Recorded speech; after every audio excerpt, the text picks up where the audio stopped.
Why do I read? I live in two worlds. One is a world of books. For me, it's books, books, books. The mind needs books like a sword needs a whetstone. I guess people like to read about the things that they want most and experience least. Books feed me. Once upon a time. I read it in a book once. Is this a kissing book? I don't care. I'm not ashamed of my book. It's not right for a woman to read. Soon she starts getting ideas and thinking. I checked this out weeks ago, forbidden like reading. You have never interested me more.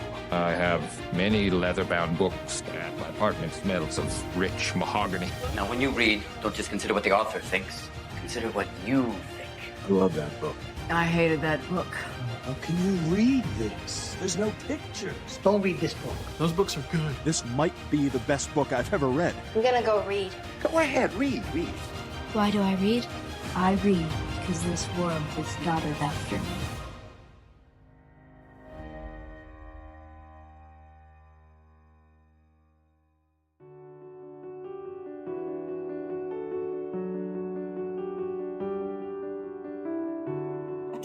Yes. Sorry. Hello, everyone. Welcome to Book Club. Hi, hello. And it's March. I had to think about... No, it's April. It's April, bro. It's April 15th today. Well, in the future. We're back.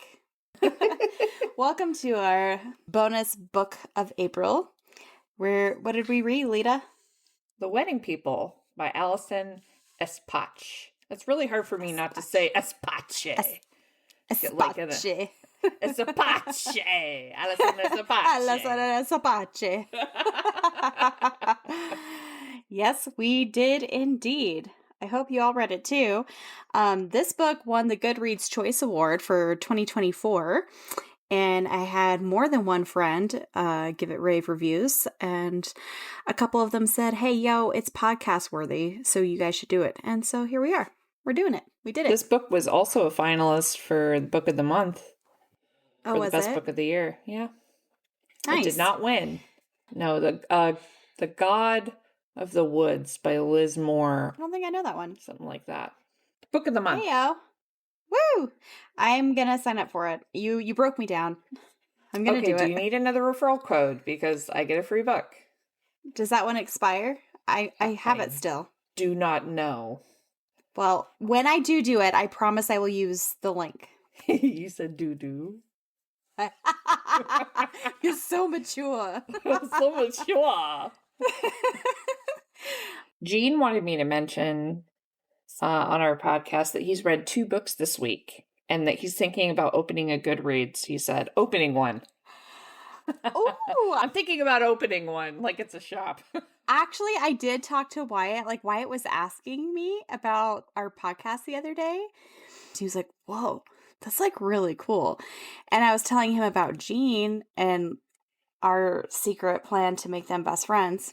They are best friends. They just don't know it yet. Yeah, they just don't know it yet. And I was like, well, you know, Gene is like your same age and he likes to read books. And, but I was like, well, you know, if you read a book, you can be on the podcast. He's like, well, have you read Last Dragon on Mars for your podcast yet? I love that. You know what Gene told me the other day? You can tell Wyatt this. He has been reading this series at school and checking out the books. I got him the first 3 called Dragon Masters. And he was like, now I'm also reading dragon books just like you and Auntie Tiffany. So I love that. You should ask Wyatt if he's read Dragon Masters. Are they like for younger? Thin? Are they? They're super thin.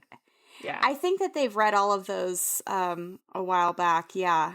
They've read all of those. And every single one, and Gene was telling me, he was like, in every single book, there's a different type of dragon. Like this one is a stone dragon. And this one. Wyatt was like, I would totally reread Last Dragon on Mars if we want to do it. I was like, well, if you want to be on the podcast, you have to read the book and then we have to all get on and talk about it. And I was saying if like the 4 of us got on, or even just like let the 2 of them get on and we can just kind of lead it and they could have a that would be like the cutest fucking thing ever. I know. And then we could just do, I love that idea. It would be so cute. Are you drinking? Or do you have a beverage? I have a Coca-Cola. I'm drinking a alcohol-free wine because I started my antibiotic yesterday. Oh shit, you listened to that? I just drank wine, I don't care. Well, I mean, with this specific one, they said like that a little bit was fine, but I was like, well, you're hardly ever drinking, so like I was like, she's probably not even drinking tonight, so I'll just also not drink. Yeah. I'm just gonna drink my placebo wine. I love that you bought a non-alcoholic wine instead of just like getting water or soda. Oh, I mean, you're like, I still have to have it. I actually had bought this bottle for my mom because wine really upsets her stomach sometimes. So I actually have just had a bottle here for her if she ever like needs one. And then I was like, oh, well, I have it, so just open it. But what's the point? What's the point of drinking it if you can't get a buzz?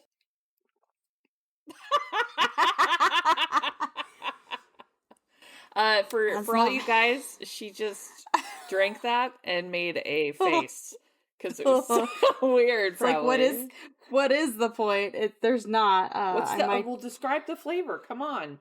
I mean, it's literally like grape juice. It just tastes like grape juice because there's no alcohol in it, but it does taste a little bit more bitter.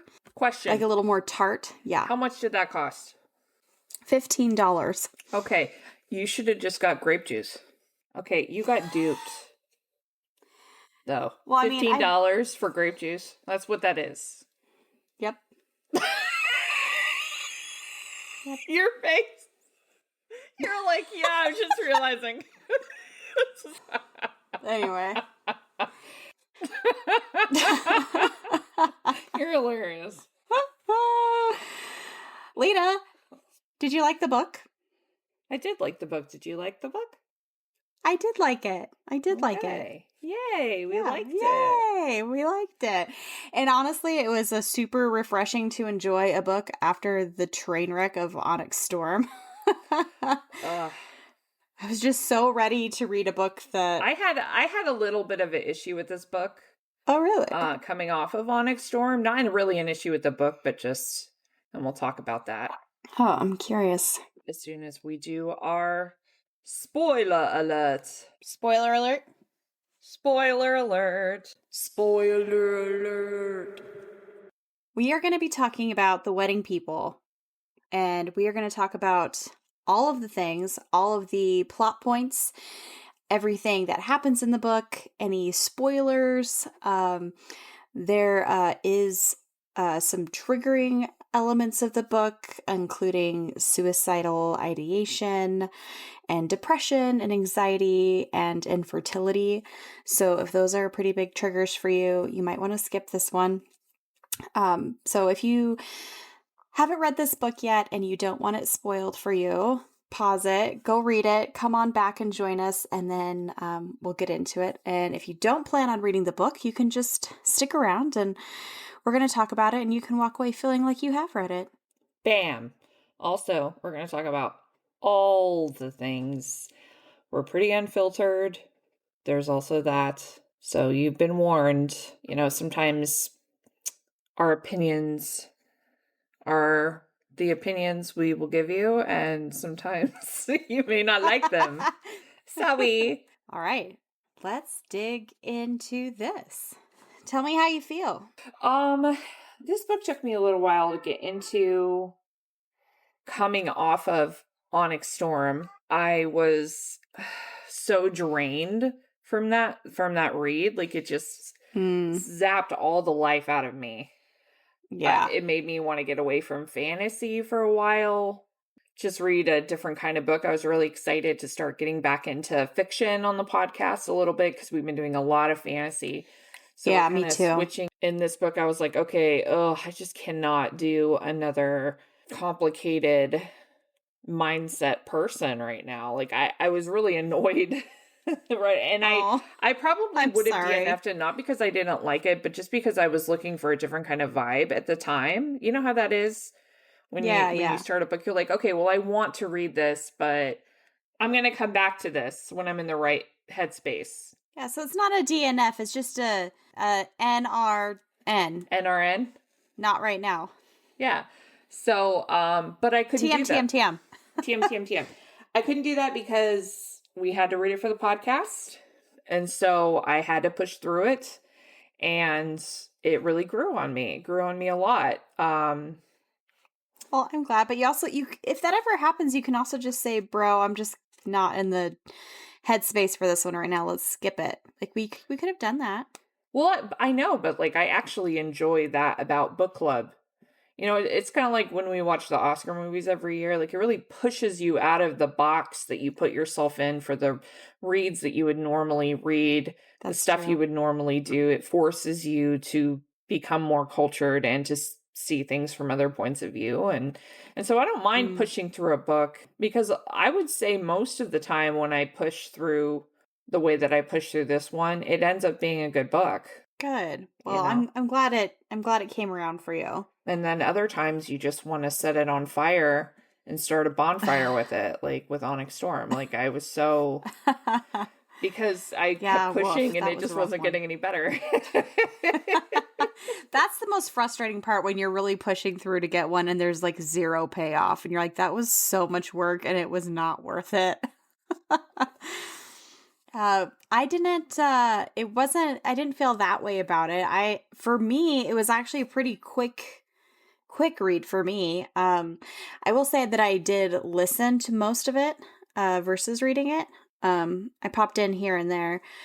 I kind of almost had the opposite, whereas like Onyx Storm was such a train wreck dumpster fire of shitty writing that I was like, wow, good writing. I feel this is refreshing. And I also found the really blunt dialogue fun. So before we get into all that, we should probably do a little synopsis for anybody who's not familiar with the book or the premise. We start with Phoebe. She's going to the Cornwall Inn on vacation. It's a fancy getaway in Newport, Rhode Island. She had originally planned to go with her husband, but he left her for another woman. He'd been having an affair with one of their coworkers. They both worked at the university, and her husband Matt started having an affair with their friend and coworker Mia. Phoebe just kind of fell into a deep depression that she just couldn't kind of fall out of. So she goes there with no baggage, essentially decides to go there and have one last night of indulgence before she commits suicide.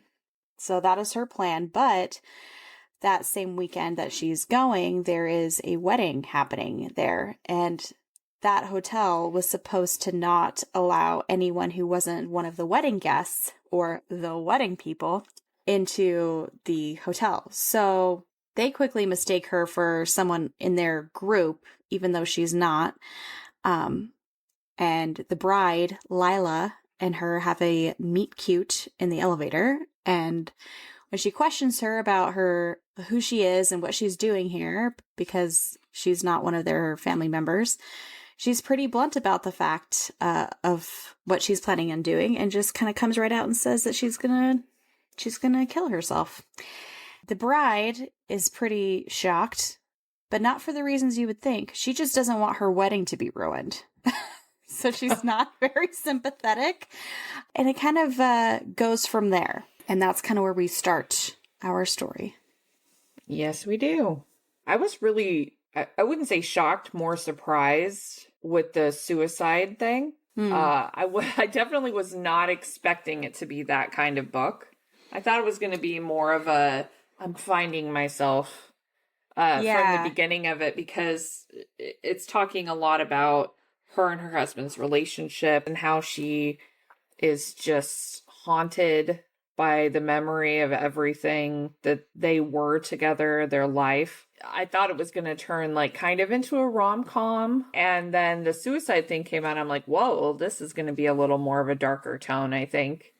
I did also really love the dialogue, like you were saying earlier. I thought it sounded very natural and normal.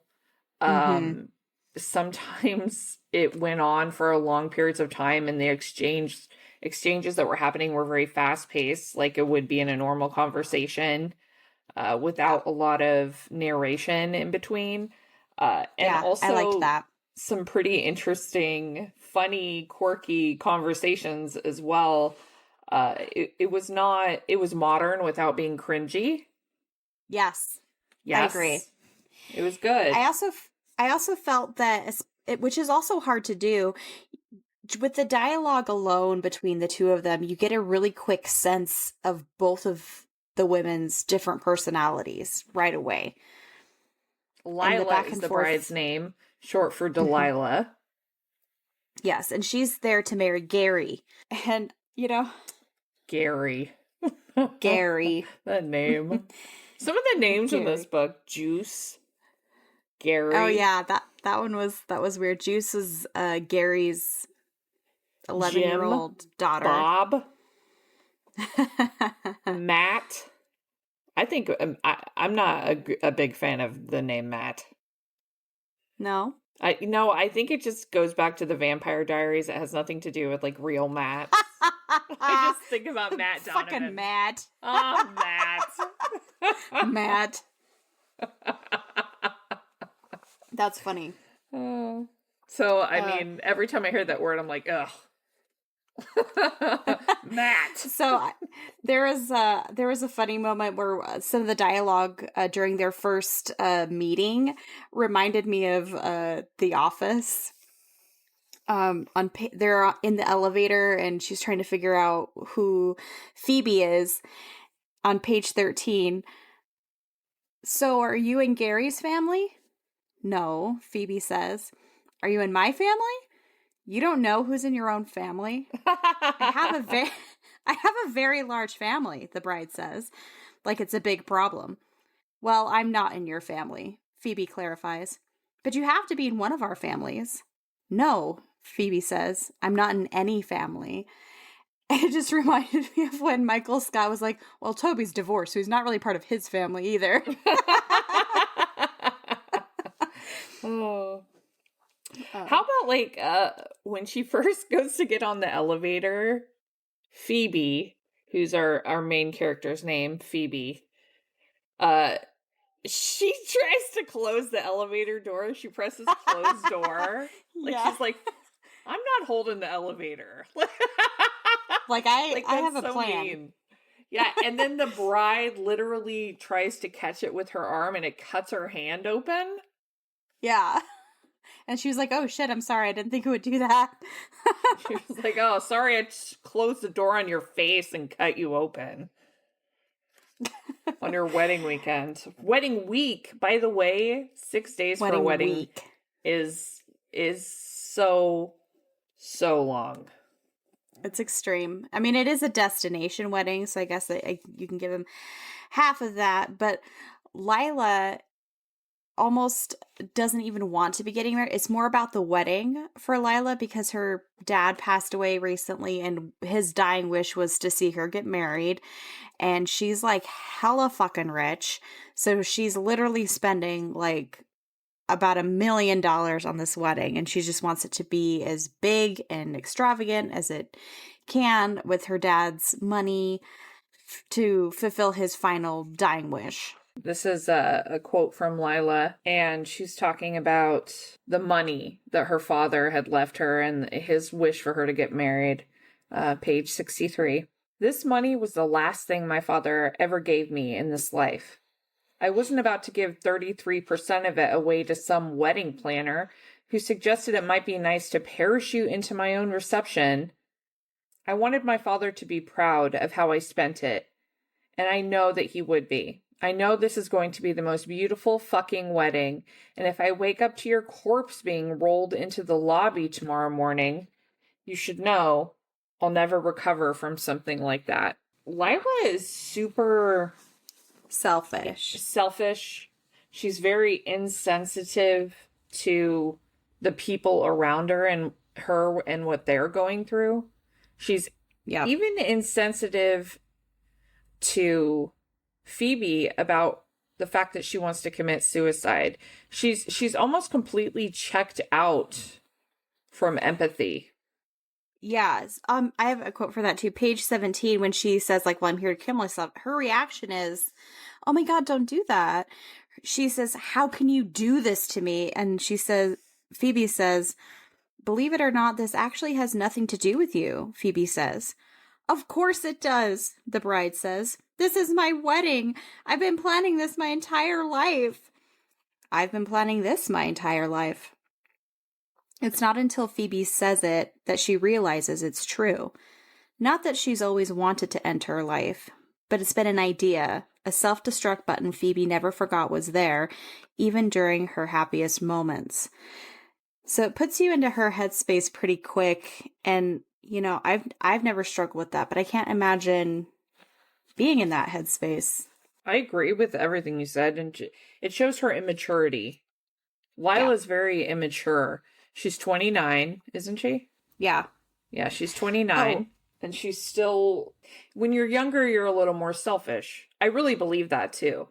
Yeah. I believe everybody is more selfish when they're younger. They just haven't lived enough life yet. Yeah. But in an interesting way, it's almost Lila's callousness that I think starts to kind of snap her out. Because, like, she's already been...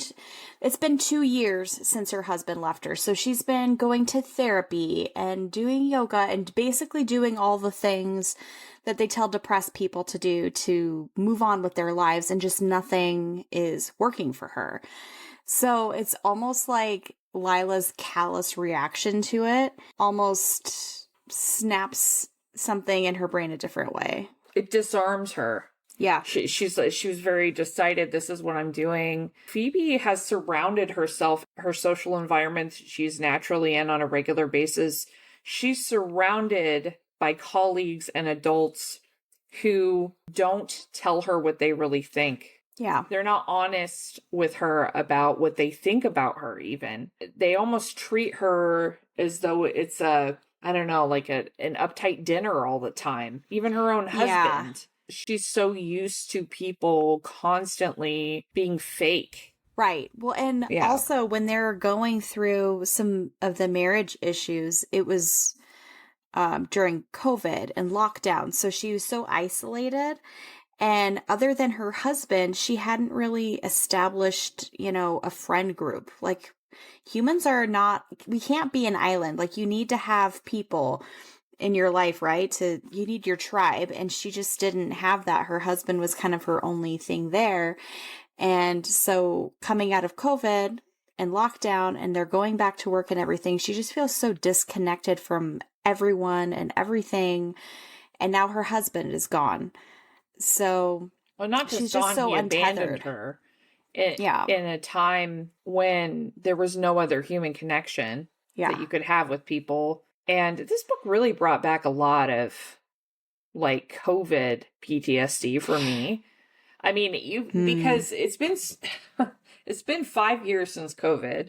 So we're all like pretty much back to normal, the normal that it is now.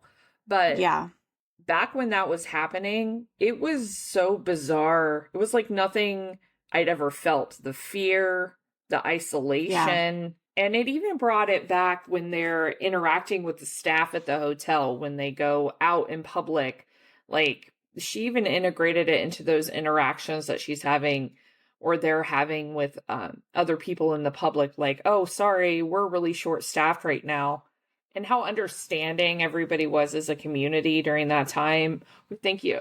Saying things like, thank you for your service to people that are working in the restaurant. Because that there was the essential workers thing, and a lot of businesses went under because people couldn't come visit them. Like, it brought all of those memories back, and it really it really helps put you in the mind of Phoebe, who is this isolated person, even in her own thinking. She's very analytically minded.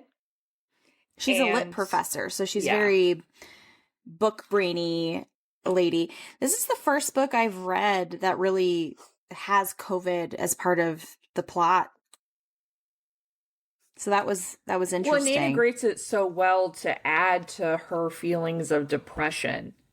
Yeah. Because it was depressing during that time. Yeah. And you can see, like, it's not a stretch for how she got here, Yeah, but, it's been so long, we start to forget those things. And it's really amazing that she was able to bring those feelings back. Yeah.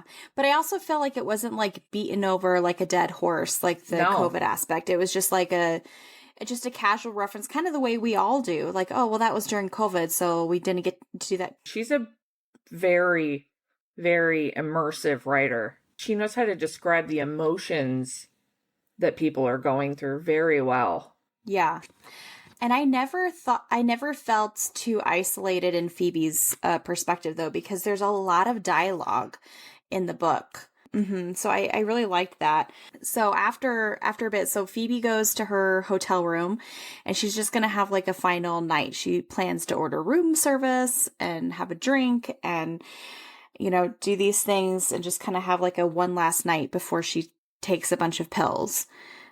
Then the bride knocks on her door and basically comes to try to talk her out of it. And it's just, again, it's just such a callous way, because it's not like she's trying to talk her into living for herself. She's just trying to convey how much this will inconvenience her. Page 59. You know, it's really actually pretty disgusting. Oh, yeah. It's terrible. It's terrible. She says, then at least wait until the wedding week is over, the bride demands. I'm not rescheduling, Phoebe says. This is not a dentist appointment. I seriously don't get it. What's the rush? You're going to be dead forever, you know. You might as well wait a week.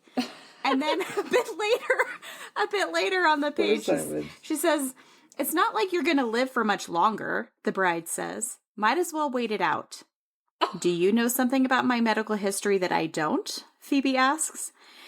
You're middle-aged, obviously, and you smoke and drink. I'd give you like 20 years tops. That's really encouraging. Thanks. Yeah, like, it's just like that. Like, she's just not. She does not care at all. And actually, she kind of turns, Lila kind of turns Phoebe into her therapist in a way. Yeah. Like, she just starts dumping everything on this person that is completely, but in an odd way, that's exactly what Phoebe needs. Yeah.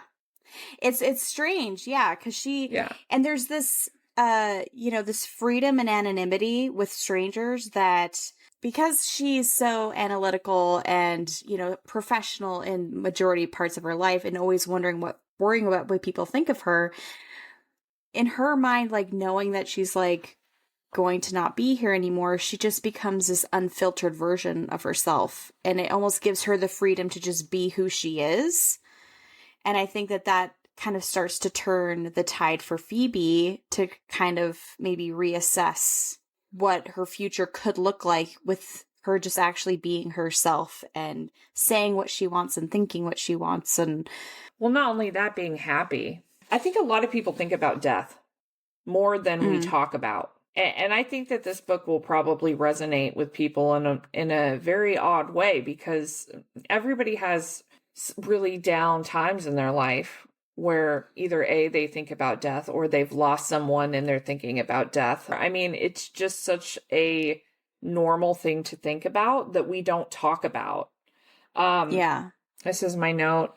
This was just very real to me, because depression and the feeling to not to want to die, but to just be at peace, to just not be here anymore, to just be done with your issues. The idea of that, the thought of that is pretty common. I've had thoughts like that. I mean, I don't know about you, but people go through things. And page 50, how lucky it would be to die, she thought, to just be the dirt, to just be the plants, to be made beautiful again by something part of the earth. It is a lovely way to think about death. It's circular, and she always loved circular endings in literature, even if they were completely unrealistic. So it's like she can't imagine her life continuing the way it is now alone for the rest of her life. Like, she can't see the rest of her life. She just sees herself doing the same thing over and over, day after day. And the idea of doing that is unbearable to her. Yeah. And like the one thing that was kind of keeping her going, her cat Harry, she found dead in their basement. So she's like, okay, well, now I officially don't have anything to get up for, you know? That is so sad. It was really, yeah, very sad. And I think that that really blunt dialogue between her and Lila kind of, it's comical in a way and it kind of helps to offset the very serious tone of that really dark headspace. Right, yeah. To kind of shift the tone into the rest of the book. I'm going to pull it back to the quote that you were saying earlier. I just like have a couple more sentences after it when she's saying, you know, I'll never recover from something like that, like your corpse being rolled out. And Phoebe says, neither will I. Stop doing that, Lila says. The bride actually starts to cry, and it's weirdly satisfying and horrifying to watch. It's like a dark humor. Yeah. It's actually surprisingly endearing. Yeah, it is, because Lila completely lacks the self-awareness, because she's also kind of like that spoiled little rich girl, so no one's ever just honest with her. Kind of like you were saying, the same way people are honest with Phoebe, people are also not honest with Lila. And as the book goes on too, Lila is also frustrated when she feels like even her friends don't actually know her. They're all just kind of pretending to have the type of friendship that they wish that they had, but don't actually have anymore because they don't connect. Lila and Gary, when she talks about him like he's a sandwich or something. Like, she doesn't talk about him like he's a person. Like, she doesn't have any concept of what will make her happy. Or even if she is happy, she's just doing it because this is what you do. This is what's expected. Like, this is what we're doing. Yeah. And I think that a lot of that is so sad to me, because I think a lot of people do things just because they're expected. Like this wedding that she did, this giant, massive wedding. When Phoebe got married to Matt, they just did a really small thing. And he like turned to her and he said, hey, do you want to get married here? When they went to visit a park or something. And that's just as beautiful. I really think that. I do too. There's this big expectation that you have to have this wedding and you have to have all these guests and you have to have a reception and you have to have this and that and the other. And really it doesn't mean anything but debt.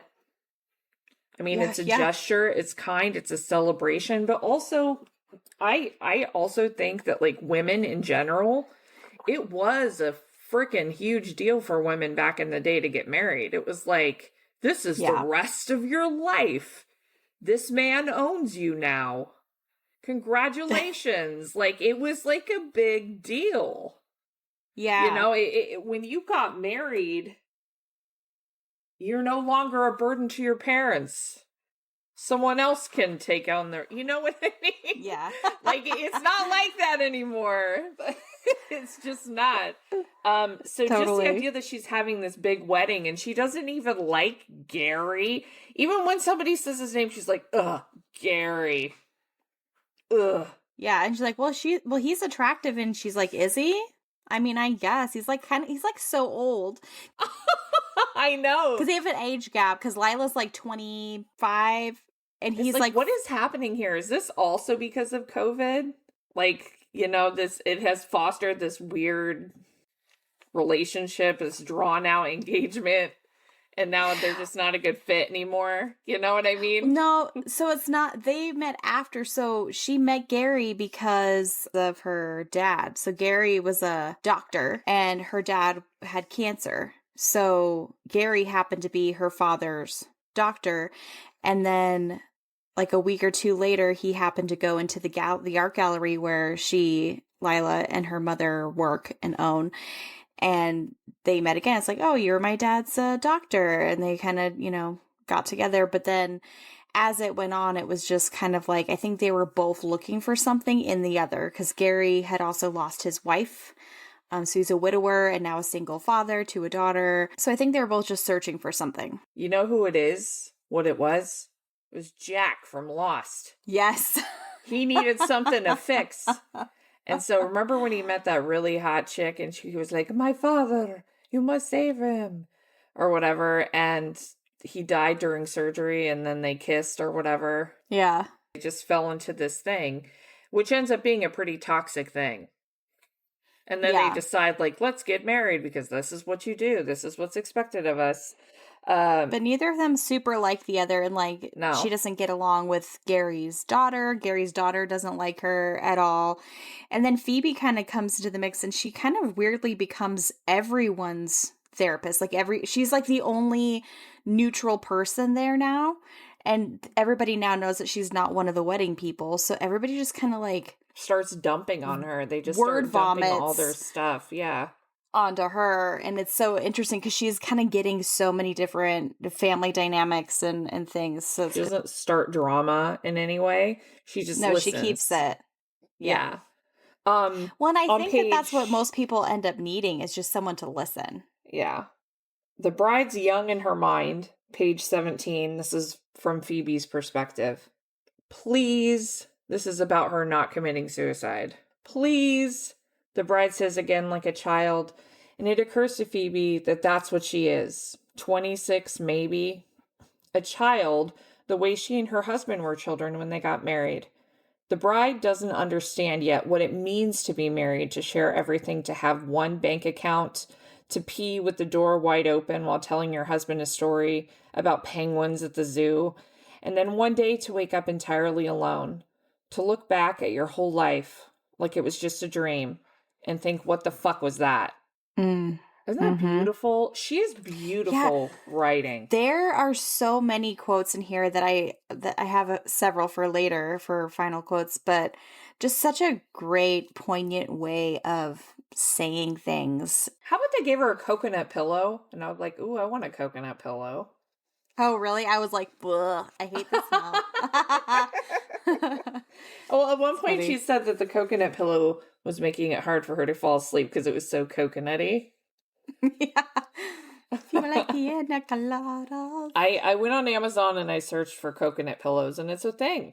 Really? I'd never heard of that before. They wind coconut into the fibers, and then it's Weird. like a breathable pillow. I don't know, but they look. So what happens when you wash it? That's how you make coconut milk. Ha ha! You're a dork. I love you. A lot of Jane Eyre references. So many. For Jane Eyre, for Virginia Woolf. Also, Mrs. Dalloway. She references that a lot, and I was like, that might be one I have to read. I've never read that. There's at one point Lila is talking to Phoebe about her mother, and how she doesn't want her mom to have a speech, and her mom is like making a big deal about getting a speech in the wedding. She says this thing, and again, just total lack of awareness for Lila. Page 71, she says, "Can you imagine having a mother who talks to you like that?" "My mother is dead," Phoebe says. "Oh, well, you're lucky then. My mother, she just monologues," Lila says, as if she were not doing the exact same thing right now. So it's like she's doing it, but then she's also like, you would think that a normal person would be like, "Oh shit, I'm so sorry. Like, I didn't mean to, but this whoop right over her head. There's at one point towards the end of the book where Phoebe says something to Lila along the lines of, "Well, you don't want to talk to me though. Like, you don't want to talk to me. You just want to talk at me. You just want me to sit here while you talk at me." I loved that scene.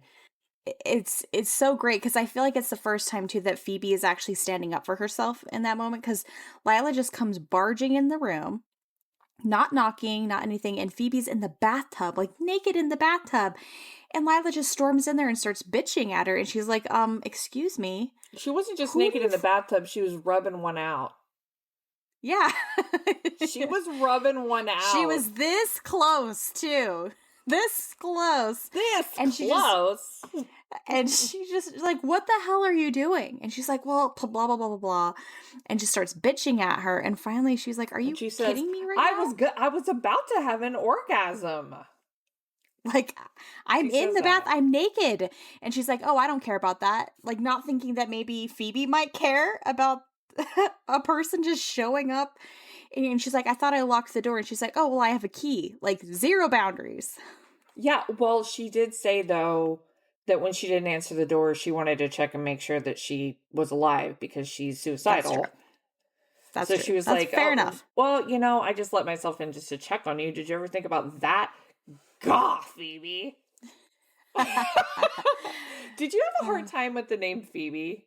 I had a hard time with the name Phoebe. Why? Like, hard time reading it or like picturing it or connecting the character to that name. It just felt off to me. And I don't know if it was because like we were obsessed with Charmed, and every time I read Phoebe, I was like thinking about Charmed. Yeah. So I think it might have had something to do with my Charmed. That makes sense. One of my notes that I wrote down is the mother of the bride ends up just taking charge and doing a speech anyway, even though she knows Lila doesn't want her to. And I said, the mother of the bride is giving the drunk mother from the wedding planner. Dude, I wrote down as soon as he got into the hot tub and she said she opened her eyes and the guy got into the hot tub, I was like, oh my God, that's the groom. This is the wedding planner. This is the wedding planner. Like, that's what's happening right now. And of course, like, it didn't end like the wedding planner. It's not a rom-com for sure. But I was like, oh, it's the wedding planner scenario. This is our groom right here. Enter groom. Well done. Because I one of my next notes, I am laughing at myself. It seems like the most obvious thing ever, but I did not expect Hot Tub Guy to be Gary. As soon as she was like, well, come get on the boat with me. I was like, okay, one or two things. That was the best man or it was the groom, but I'm pretty sure it was the groom. Thinking it was the groom. Especially when she was like, I'm sure we'll get the ending of the hot tub. I was like, oh, that's got to be the groom. Because that would be so embarrassing and funny to just show up the next day and be like, oh, hi. Oh, hi. Yeah, nice I was to meet actually you. expecting it to be just a different one of the wedding people and for her to kind of have a thing. So the one thing about Phoebe is her character is so complex. It's not just the fact that her husband abandoned her. It's the fact that she really did love her husband. Yeah. And at one point, he really did love her. And they were so excited about having this normal life together and then things just started to go wrong as they do because it's life. It's just part of life. And then they were also trying to have kids, and then she had fertility issues and a lot of fertility issues. Just couldn't make it happen. And she had a miscarriage. 6 different cycles of non-viable pregnancies. More than one surgery was mentioned. So she also had surgery. She had eggs removed. Like, it was a whole process. And that just kind of put a strain on their marriage as well.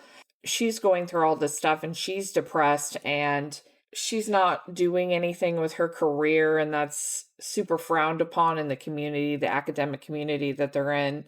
And she's been attempting to write a book, but she's not really getting anywhere with it. Right. And this is on her not having the motivation to write her book. And everyone's pressuring her. Like, what the hell was that? Like, every 5 minutes, everybody's like, oh, what have you done? Oh, she's writing a book. Yeah, she's also a professor, which is a whole career. Right? Yeah. But everybody around her is always like belittling what she does and who she is. On not wanting to write or having the motivation to write, from Phoebe, page 26. It was Matt who had to say the things Phoebe couldn't like. Phoebe is still working on her book. And then they asked what the book was about. But Phoebe found that she couldn't describe it. She said something about the domestic spaces in Jane Eyre, something about the walking culture of Victorian era, about feminism. But Phoebe didn't really know anymore. The whole thing bored her now. Every time she opened her dissertation on the computer, it felt like sitting down for coffee with an old boyfriend that she couldn't imagine ever loving again. You have all these people around you that are constantly belittling you because you can't do anything with your dissertation. There's so many things that are making her life this depressing, oppressive place to be, space. And sometimes you just feel trapped in that. Like, where are you going to go? What are you going to do? Like, Yeah. You spent your whole life building to this moment with these people. You can't just run away. She hates life so much that she doesn't even take joy from anything that she does. She even wears the same dress to every dinner event. Just like a solid black dress. She just wears it, and she'll go out and buy a dress for herself, and then she won't want to put it on because she's like, oh, this is what's expected of me. Like, her life is just this thing. And then the people that are holding that life up for her are such a huge piece of her foundation, just up and say, I'm in love with somebody else. Yeah. Yeah. Well, and even, there are times that she references her depression, even like growing up. And she also watched her father being really depressed growing up after losing her mother. And she says that this is another reason why she DNF'd Mrs. Dalloway when she was younger, because it upset her so much, and how it kind of relates to her depression on page 101. She felt betrayed by the book, betrayed by Woolf and all the other great authors who killed themselves. It was too horrible to know that getting married wasn't enough, that creating their masterpieces hadn't been enough, that going to World War II hadn't been enough, that being a valedictorian of both her high school and then her college wasn't enough. Her father was still depressed. And so she just keeps looking for, like, well, what is going to be worth it? What's going to make it worth it? Like, everyone around her is making her feel completely worthless. Yeah. And the one thing about that makes me so angry, this is my note about Matt. And I have problems with Matt. Oh, yeah. Fuck Matt. Fuck Matt. A man who you call husband should know when you're in pain, even though you are pretending. They know you well enough to know when you're not okay, when your smile isn't genuine. He knew she was in pain, and because he didn't know what to say, he never said anything. And then she never said anything. And then the pretending went on for too long, and it became them. And while she was imagining how to get them back on track, how they could get past this space between them, he was imagining being somewhere else, being someone else, until he decided, yeah, I'm done with this. He didn't choose her because he didn't love her. Yeah. At one point, she talks about she just wants Matt to... I just want him to grab me around the neck and shove me up against the wall and do me. Like, but he won't do it. And I'm like, oh, Phoebe wants it rough. Like, Phoebe wants it kinky a little bit, okay? She wants her engine revved. Matt was missing out. She was ready to go. Right? She was ready to go. Forget the baby stuff. Just have sex with your wife, okay? Get a dog. Go on vacation. You guys will figure it out. Something. Adopt. Something. But, choose your wife. Choose each other. Yeah. Well, and even, when they were trying to do a trip, she's like, well, let's go to this place we've never gone before, this Cornwall Inn place. And he's like, it's expensive. Let's just go to the Ozarks. And she's like, but that's where we literally always go every year. Let's do something different. And he's just kind of like, meh. Also, I have a quote about Matt, too. Page 197. For months after he left, it made her want to vomit, thinking of another woman making her husband feel alive. Phoebe had been so jealous, but not just of Mia. Her husband felt alive again. She couldn't even imagine it. That's so sad. It's really, really sad. And it's interesting, it's not until the very end of the book that she even stops referring to him as her husband, because he's been her ex-husband for a couple of years, but she still refers to him as her husband. She hasn't let go of that yet. I have a quote for that too, what you just said. Dealing with the pain of growing apart, page 169. That was how Phoebe felt at the end of her marriage. They were reenacting the beginning, went on date nights and invited each other to things. Matt was always saying, sure, yes, come to happy hour, but she could feel he didn't really care if she came. Her presence had somehow become irrelevant to her own husband. How are people supposed to tolerate that kind of pain? How are you supposed to go from being the center of someone's world to being irrelevant to solving in your best friend's arms? I just think that is so sad. And it's something that people go through every day. Yeah. You know, it really is. Loving someone who's just... Yeah, and not just with a partner, but that's how Lila was feeling about her friends. Like, we're just pretending to be, and we're trying to just recapture how our friendships used to be as children, but we're just not those people anymore, and we just don't connect in that same way, but we're trying to force it because we don't have anybody else. So It's kind of like Phoebe and Lila also forming this very unlikely friendship with each other because they're seeing each other and being seen by someone, which is also beautiful. Yeah. You know, I actually drew some parallels. I kept thinking that Phoebe and Matt's relationship kind of reminded me of the teacher a little bit.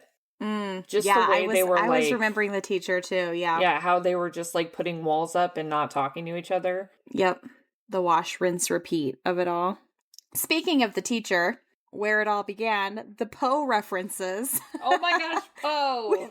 I wrote it down too. We cannot get into a book without more Poe. Never Page more. 153. There was a conversation between her and Gary and some other people, and she happened to know the sleeping positions of ravens or something. And he says, "How do you know things about the sleeping habits of ravens?" Gary asks. "At some point, every lit professor has to spend a full day researching ravens," Phoebe says. "They're everywhere. Writers can't resist a raven. You know, symbols of death and grief in the underworld and all that jazz." "Oh yeah, love that jazz," Gary says. "Poe, right? That was the Raven poem?" "Nevermore, nevermore." Nevermore.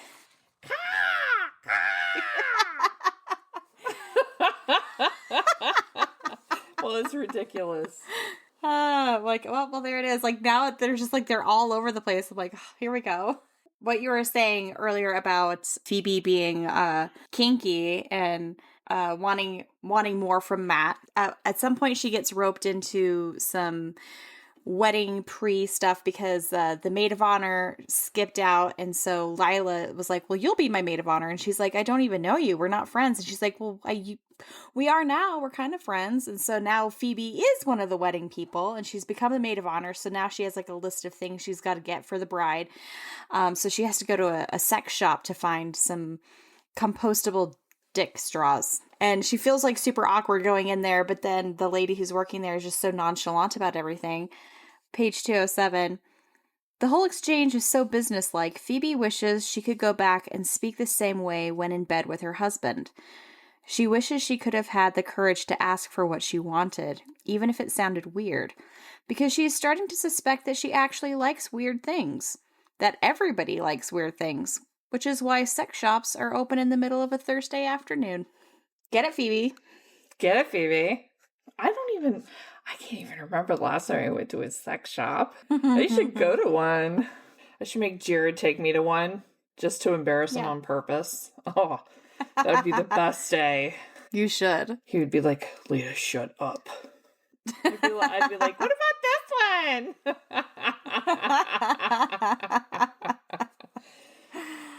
Oh, that's funny.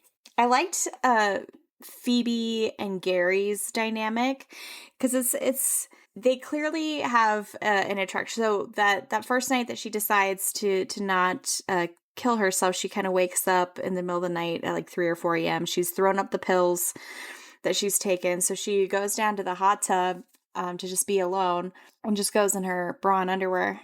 And Gary, we don't know that it's Gary yet, but he comes to the hot tub too, and he was like, "Oh, I didn't think anybody'd be down here." And she's like, "Yeah, me too." And then they just kind of get to talking a little bit and also have a very candid conversation with one another. And Phoebe at this point, she's like, "Okay, well, I just am going to decide to be like a different version of myself, like a unfiltered. I'm going to say what I want, do what I want. And so she is also very blunt in telling him that she had originally been there to kill herself. And he doesn't recoil from that. And he kind of is like, I know what you mean. I've been there, and they kind of bond over that. And then she's like, he's a fox. And she like blatantly is like, I would like to fuck you, please. And he's like, oh shit, sorry. Well, he doesn't say anything, actually.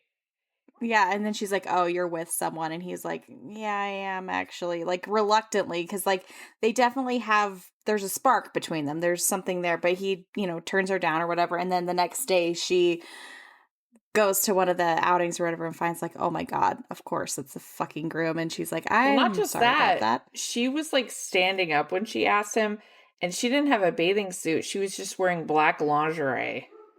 Yeah, because she didn't bring any clothes with her. She didn't bring anything with her. Out of the hot tub, and she was in black wet lingerie. I was like, I want to fuck you. And he was like, oh, what do I do here? And then later, she's like, I'm really sorry about the hot tub. And he's like, it's all good. It's all good. I actually I really liked their dynamic from the beginning. Mm-hmm. Their conversations I always looked forward to in the book. When they meet, this is them in the hot tub, Phoebe and Gary, which we don't know this is Gary at this time because it's the wedding planner. It's the wedding planner, but sad. Yeah. It's not, well, sometimes it is funny, but not like in a macaroni and cheese kind of way, but in more of a... And Gary's not problematic the way that the wedding planner was. Yes. How was your flight? He says. What do you think of the hotel? What shows did you watch during the pandemic? How did you better yourself with all that free time? Well, she asks, how did you? The man strokes his chin as if he's thinking hard. Mostly I just grew this quarantine beard. It's a better beard than that, she says. Very trendy. Oh, come on, don't say that, he says. Beards cannot be trendy. People have always had beards. Have they? Jesus had a beard, the man says. Darwin had a beard. Marx had a beard. Yeah, but not the way people have beards now. How do people have beards now? People now have ironic beards. And what did Darwin have? He asks, a sincere beard. My best guess, she says, is that Darwin's beard was a product of Victorian notions of masculinity and naturalist beliefs, all coming together on the bottom of his chin to form Darwin's beard. Right, he says. Right, okay, well, very good. Thank you for this peer review of my beard. I'll certainly incorporate your feedback. Very natural. Yeah, I thought that all the dialogue through the book was very natural, and you got a real sense of people's personalities. Yes, and that's so great for character development, like good dialogue. Mm-hmm. Yeah, it's really great. And then we also have Jim, who propositions like Phoebe at some point, but also opens up to her about the fact that he actually has a thing for Lila, and Jim is Gary's brother-in-law. So Wendy was Gary's wife who passed away, and Jim was Wendy's brother. And initially when they went to the gallery, Jim was flirting with Lila, not realizing that they had already met before in the doctor's office. And so he's kind of always had a thing for Lila, but then Gary kind of ended up with her. So there they both are, best man, maid of honor. They're both into the other, bride and groom, and then trying to write their speeches for it. And it's an interesting dynamic. Yeah. I liked her relationships with practically everybody, because she develops a relationship with all these individual people from the wedding that she never would have met, who were just automatically treating her like family. Yep. And they're also being very candid with her because, like you said, they feel like there's this veil of you're a stranger. And so they just unload on her. And she has all these small interactions with everybody, but every single one of them is meaningful. Yes. Like in some way. And she does a really great way of developing those relationships with her in a very short amount of time. Like, even Lila's mother, Patricia, is a character in the story. And Lila's really doesn't like her mom very much. You can tell. They just don't have the best relationship. They used to have a better one. Now they don't. You know, they've kind of grown apart over the years. Her father died recently. And so they have kind of a strained relationship. And she really has one conversation with Patricia. And it really is just one conversation. But it's almost like every time she has an interaction with her after that, it's a more meaningful interaction. Yeah. Because you know more about Patricia and she knows more about Patricia, and they have their own special little bond from the one conversation they had. So, and it's amazing. Like, you get so much from a short amount of time, a short conversation. You glean a lot of context about her, about Lila, about their dynamic together. And like, Patricia's like aware of the fact that Lila doesn't like her. And she's like, oh, well, if she would bother ask me, she would know that there's a reason for this, and this, and it has nothing to do with her, you know? And and just how people need that communication. You end up actually liking her, even though she's awful. Yeah. Well, you can kind of see, it's like, wow, you're not even like it's like the Michael Scott effect. It's like, wow, don't say things like that. Like, that's actually a terrible thing to say, but you just like literally don't even know what you're saying because you're so naive and just have the lack of self-awareness or world awareness that you just don't say that to people or don't treat people that way. I think that Lila, people around her, she's not used to people around her just saying what they think either. Just like Phoebe. Yep. Like, she's used to people just doing whatever they can do to placate her. Yep. When she has like these fits, which are annoying fits, but also, have you watched that show Bridezillas? No. Okay, well, let me tell you something. Brides are crazy, I guess. And I actually thought that this was kind of mild compared to the things that I was seeing. I was like, guys, she's not that bad. She could be a worse bride. Yeah, I have heard some horror stories from people, for sure. Like, she could be worse, guys, like, for sure. She could. And also, too, as you kind of go through the story, you learn that there's just, like, for her, like, emotionally so much riding on the wedding. Not so much her marriage, but the wedding itself. Like it's wrapped up in her father's death. And she also, similar to Phoebe, like, just doesn't know what her future is like. Like, she's working with the gallery, but that's not really what her passion is, but it's what's expected of her. Because her mom owns the gallery, and so that's just, like, what she's expected to do. And so it's like they both have this journey of kind of self-discovery through one another, because even though it's on opposite ends of the spectrum, they're kind of dealing with a similar... Because of how crass Phoebe is when they first meet, Lila is like, man, I wish I could feel that comfortable just saying what was on my mind. Mm-hmm.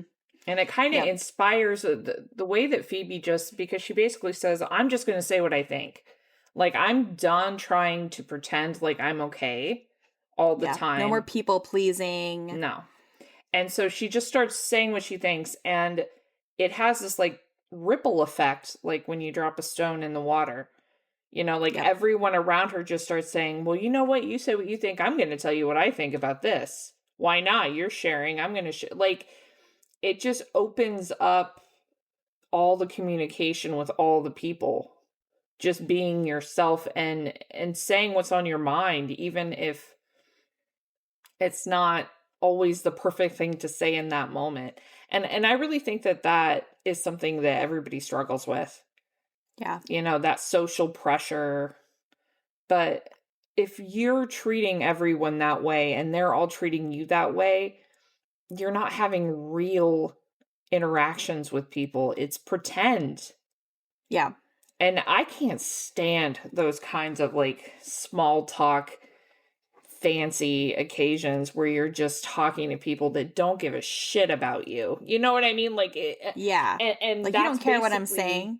That's basically you're not gonna remember what Phoebe it later. does. Like, she says, I'm done giving a shit what people think about me.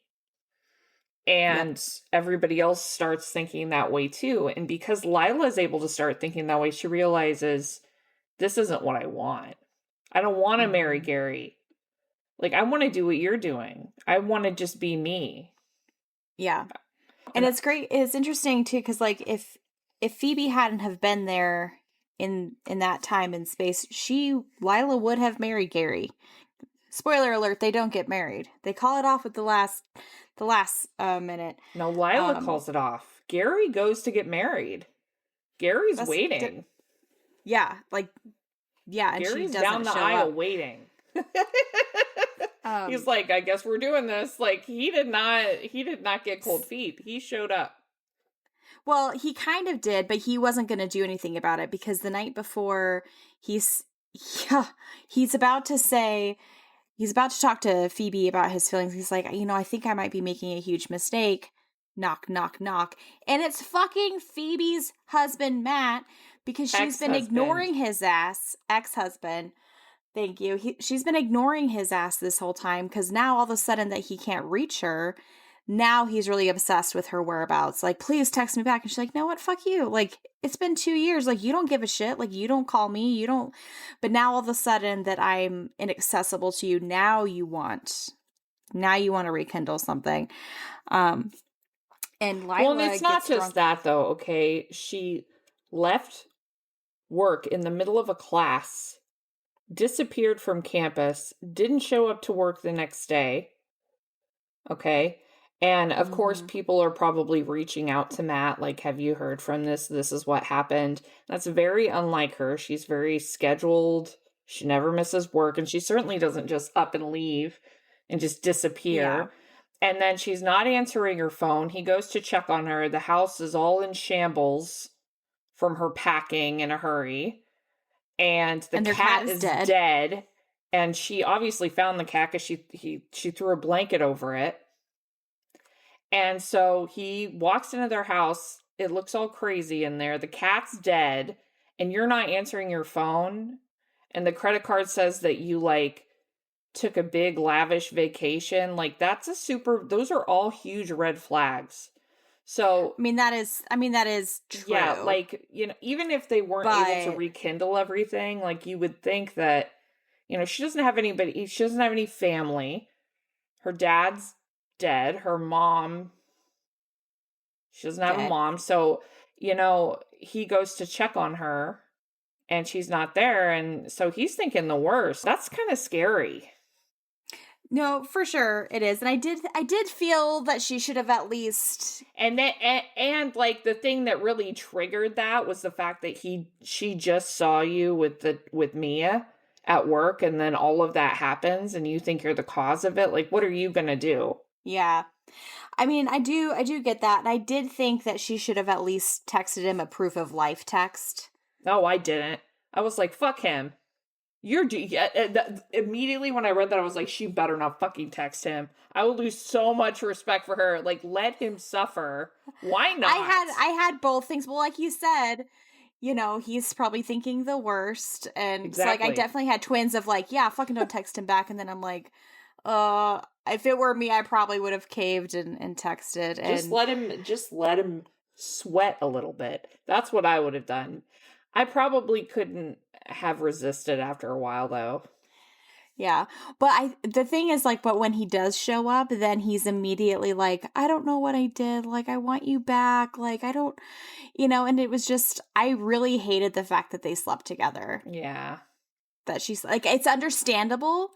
It is understandable. And it's probably also very realistic to that situation. But I was like, fucking Matt. Don't do it with Matt. Gary was about to confess his feelings. I was like, man, my first thought was, man, just throw him out of that room. Yeah, go like knock on Gary's door. Throw him out of there. And then Lila is also getting drunk the night before and, like, spilling the beans. This is the bachelorette party. This is the bachelorette night, the night before the wedding. Yeah. And she shows up to Phoebe's room and she's just kind of going off and on. Page 247. Do you want to marry Gary? Phoebe asks. I don't want to not marry Gary, Lila says. I don't want to be alone. You can be married and be very alone, Phoebe says. More alone than you are when you are, well, alone. Trust me. Lila doesn't say anything, but looks at Phoebe, waiting for her to go on. Your husband is not going to take care of you the way you think, Phoebe says. Nobody can take care of you the way you need to take care of yourself. It's your job to take care of yourself like that. Yeah. That's great fucking advice. That is great advice. I also noted that because I was like, that is so true. It's a truth bomb right there. Like, it's true because people look for a relationship or a marriage or a husband or a wife to fill that thing, but it's like if you don't have it already, like that's not going to fill it. You know, like you have to take care of you. You have to be good with you. That's in marriage, out of marriage. You have to take care of yourself first. And like you were saying earlier with the happiness being a state of, like, it doesn't matter where you're at. If you're happy with you, you'll be happy anywhere. I just loved that. A couple of random things that were mentioned. Squash toast. Gross. Sounds very odd. I was like, that sounds interesting. I might have to try that.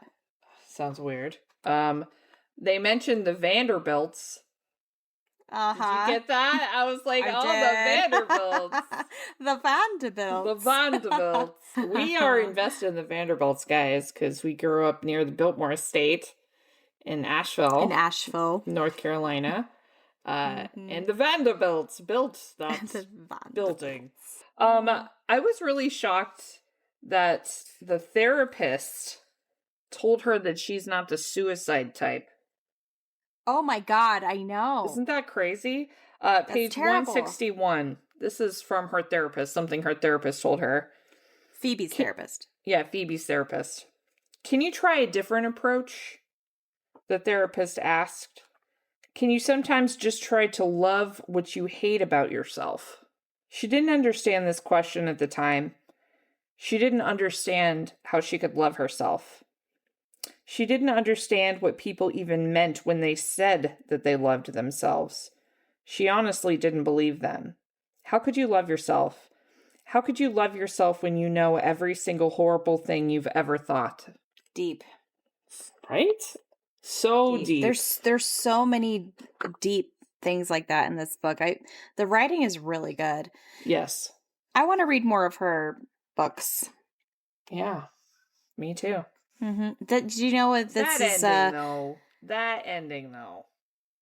Yeah, I have some notes about that. We'll get there. I have some feelings about that. Yeah. That ending though.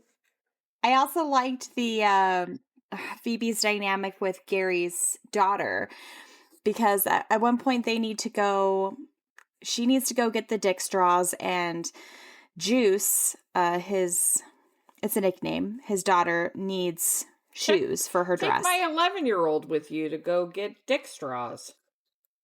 Well, they're going to go separately, but they end up going together, and she's like, God, I fucking hate her. And I just mean that those two things don't go together. I know.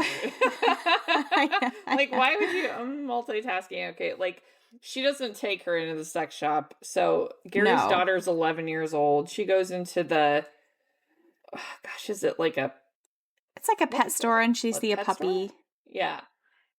She's like, I want to go look at the puppies. And she's like, okay, well, I see this sex shop over there. Like, I'll just like two-bird one still. Because she was just going to take her to get shoes. But she's like, oh, well, you're doing that. I'll just like pop over there while I'm here. And then cross that off my list. Might as well get two birds stoned at once, right? So, but like they immediately also kind of connected, because she also like treated the 11-year-old like she wasn't an 11-year-old. And you know, she's having a hard time with the fact that like she feels like she can't talk about her mom, and that Lila doesn't want to talk about her mom. So she feels like she's losing that part of their family, and it's complicated for her. And she feels like no one's really acknowledging that. And Phoebe kind of is kind of giving the like, it's okay to miss your mom. Like, it's okay to talk about your mom, you know? So again, just like everybody's just giving everybody what they need, and most of them just need to talk and need to listen to others, and they all need to feel like they can talk about what they want to talk about. Yeah, and everybody's kind of especially in Lila's group, this group of people, it's all this, fake, stuff. And like you said earlier, Phoebe's just in that, like, you know what? I'm not doing that anymore. Like, if I'm going to have a new lease on life, like, I'm not going to do any of the same things. And what does Phoebe look like now? What does this new version of Phoebe look like if I'm not being bogged down by expectations or, all those things that other people are putting on her? Like, what if I just lived for myself? What would that look like? And she just throws everything out there and just like, you know what? I'm just going to do it. They have a really great dynamic, the two of them too. When they're having their shopping trip, it's just a really fun dialogue. It's just so easy. I have a note for that. Phoebe treats Juice or Mel like she's a grown-up, which is what pre-teenagers yearn for. They want to be treated like, they want to be spoken to not like a child anymore. And I think a lot of people treat Juice or Mel that way. And it annoys her. Even though she acts like a child, she still wants to be spoken to like she's a person. Not like she's just an extension of Gary in some way. Here's my note for their little day shopping trip. Love the shopping trip and the sun hat moment. Oh, that was so sweet. Phoebe buys this sun hat and it's like giant and floppy, and they just walk down the street laughing about it. Phoebe really knows how to reach younger people. She is obviously a very good teacher. How heartbreaking to yearn for that on a permanent basis, and then to be denied it for life and abandoned by your spouse. It's so raw and real the way the author conveys the reality of Phoebe's depression.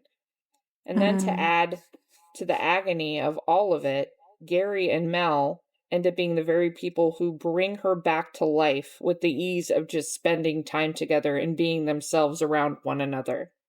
Yeah. And if she becomes a part of that picture, it means that she will be doing the exact same thing to Lila that was done to her by Matt and Mia, and causing her the same pain that she would have to carry that guilt around with for the rest of her life.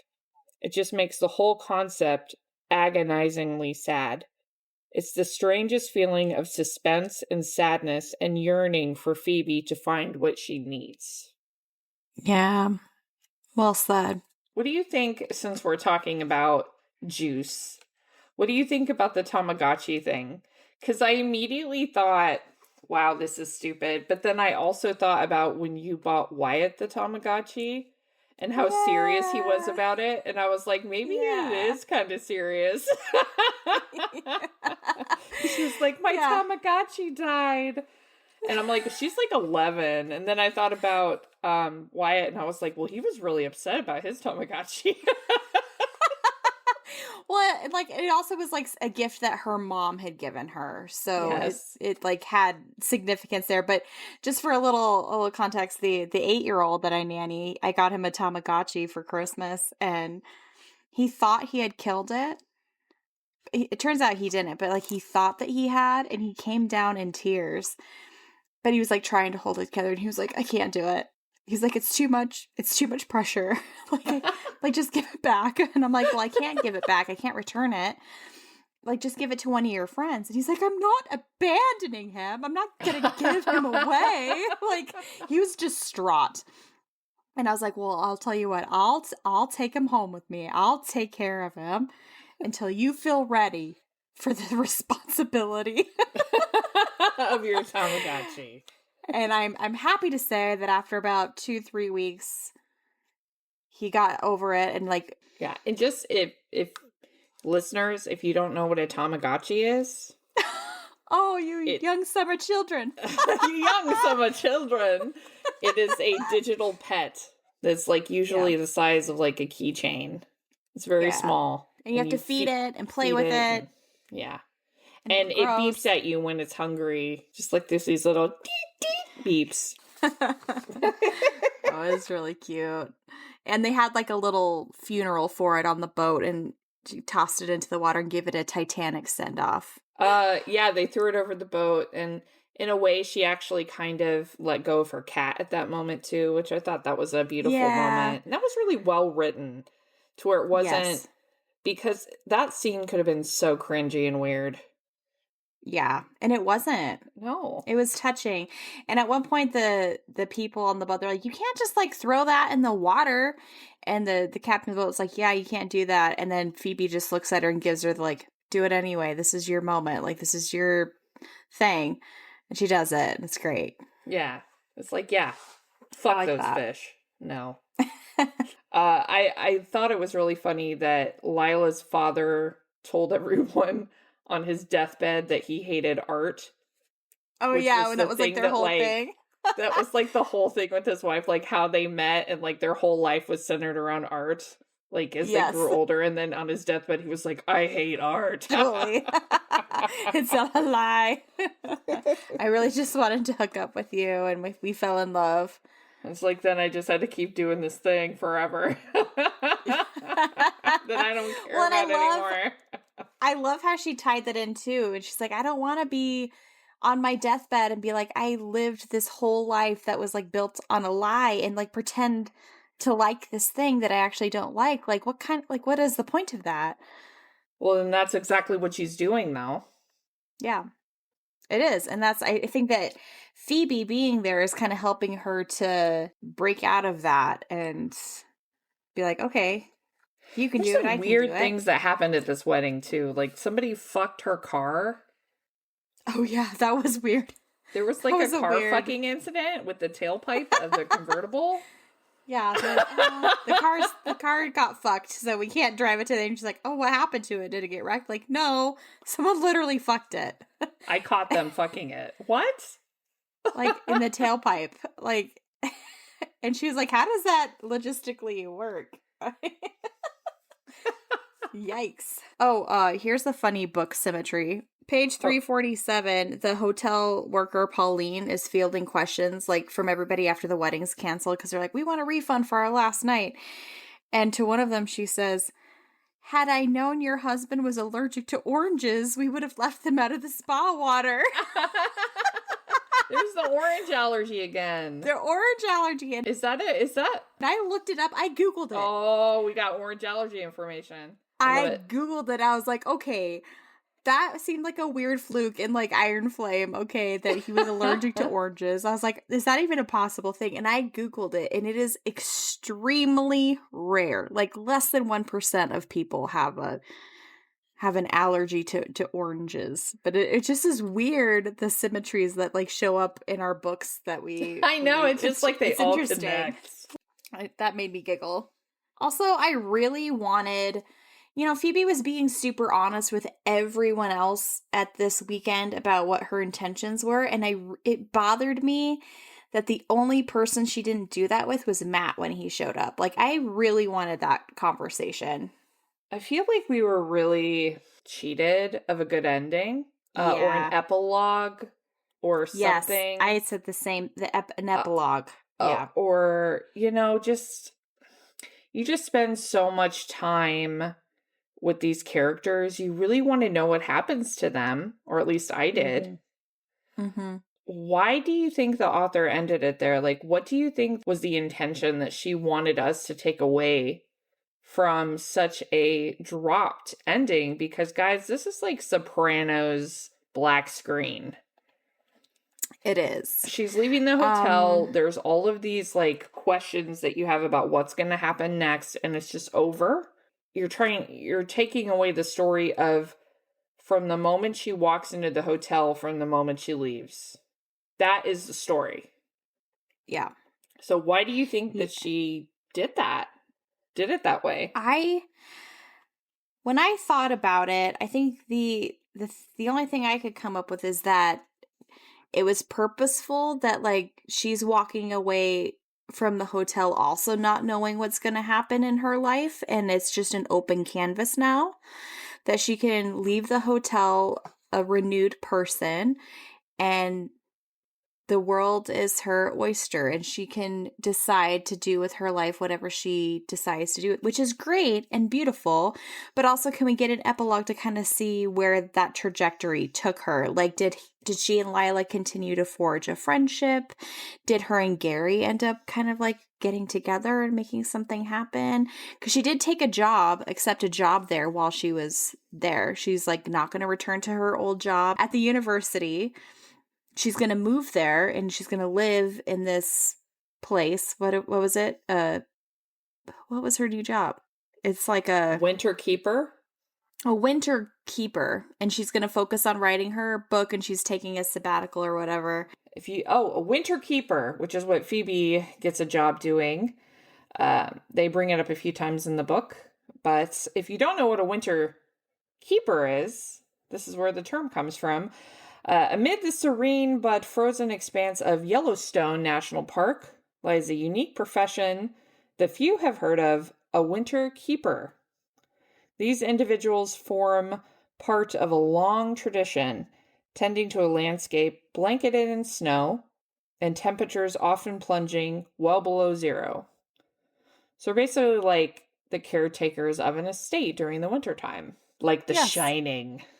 Huzzah. I actually think that would be such a fun job. I would do that. I know, right? Until you see The Shining, and then you'll be like, I've seen it. That movie did not scare me at all. It's not scary. It's like, it's a psychological thriller. So she did accept that job. So you do know she's like starting a new life there, and she'll be local next to Gary. So well, and also not just that, what happens between Jim and Lila? Yeah, and Jim and Lila What too. happens with Mel now that her AKA father's Juice. not getting married? Like, is she happy about it? Yeah. I also feel very cheated in a way with her interaction with Matt. Like, I feel like it would not have gone so amicably. Especially if he'd already left Mia and like told her, I'm leaving you. But he hadn't.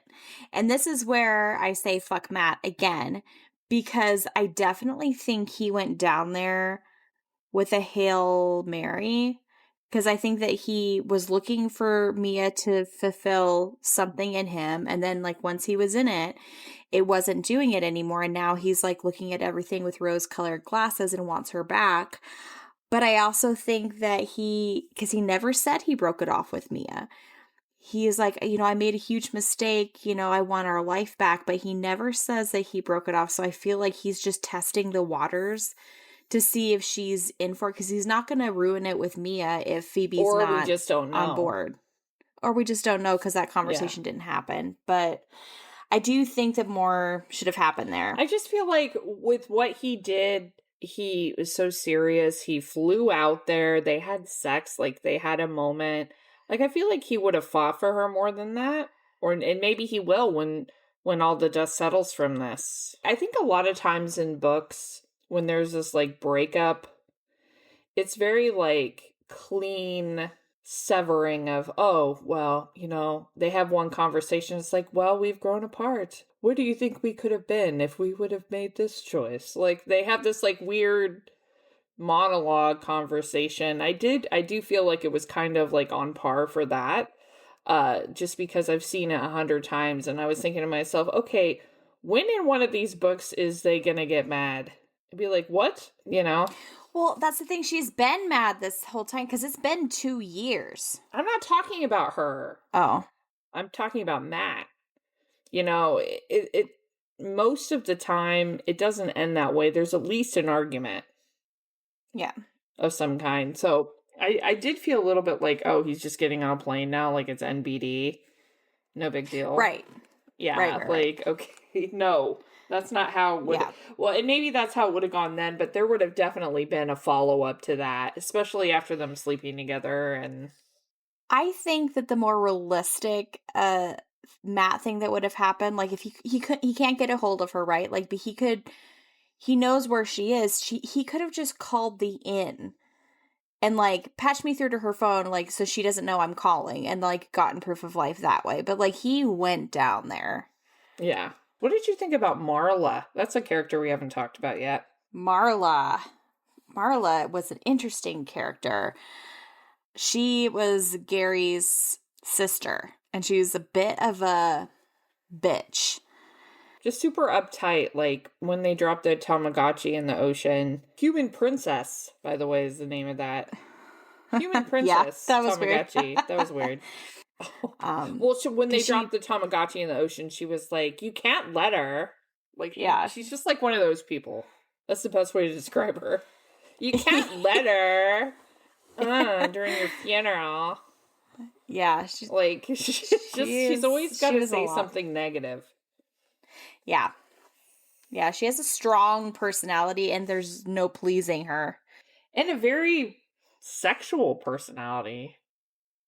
Well, and she wasn't even with that, but like, fetish. So you're seeing with the judge, she's having an affair with the judge, but then she's trying to rekindle things with her husband, so their therapist recommended sexting.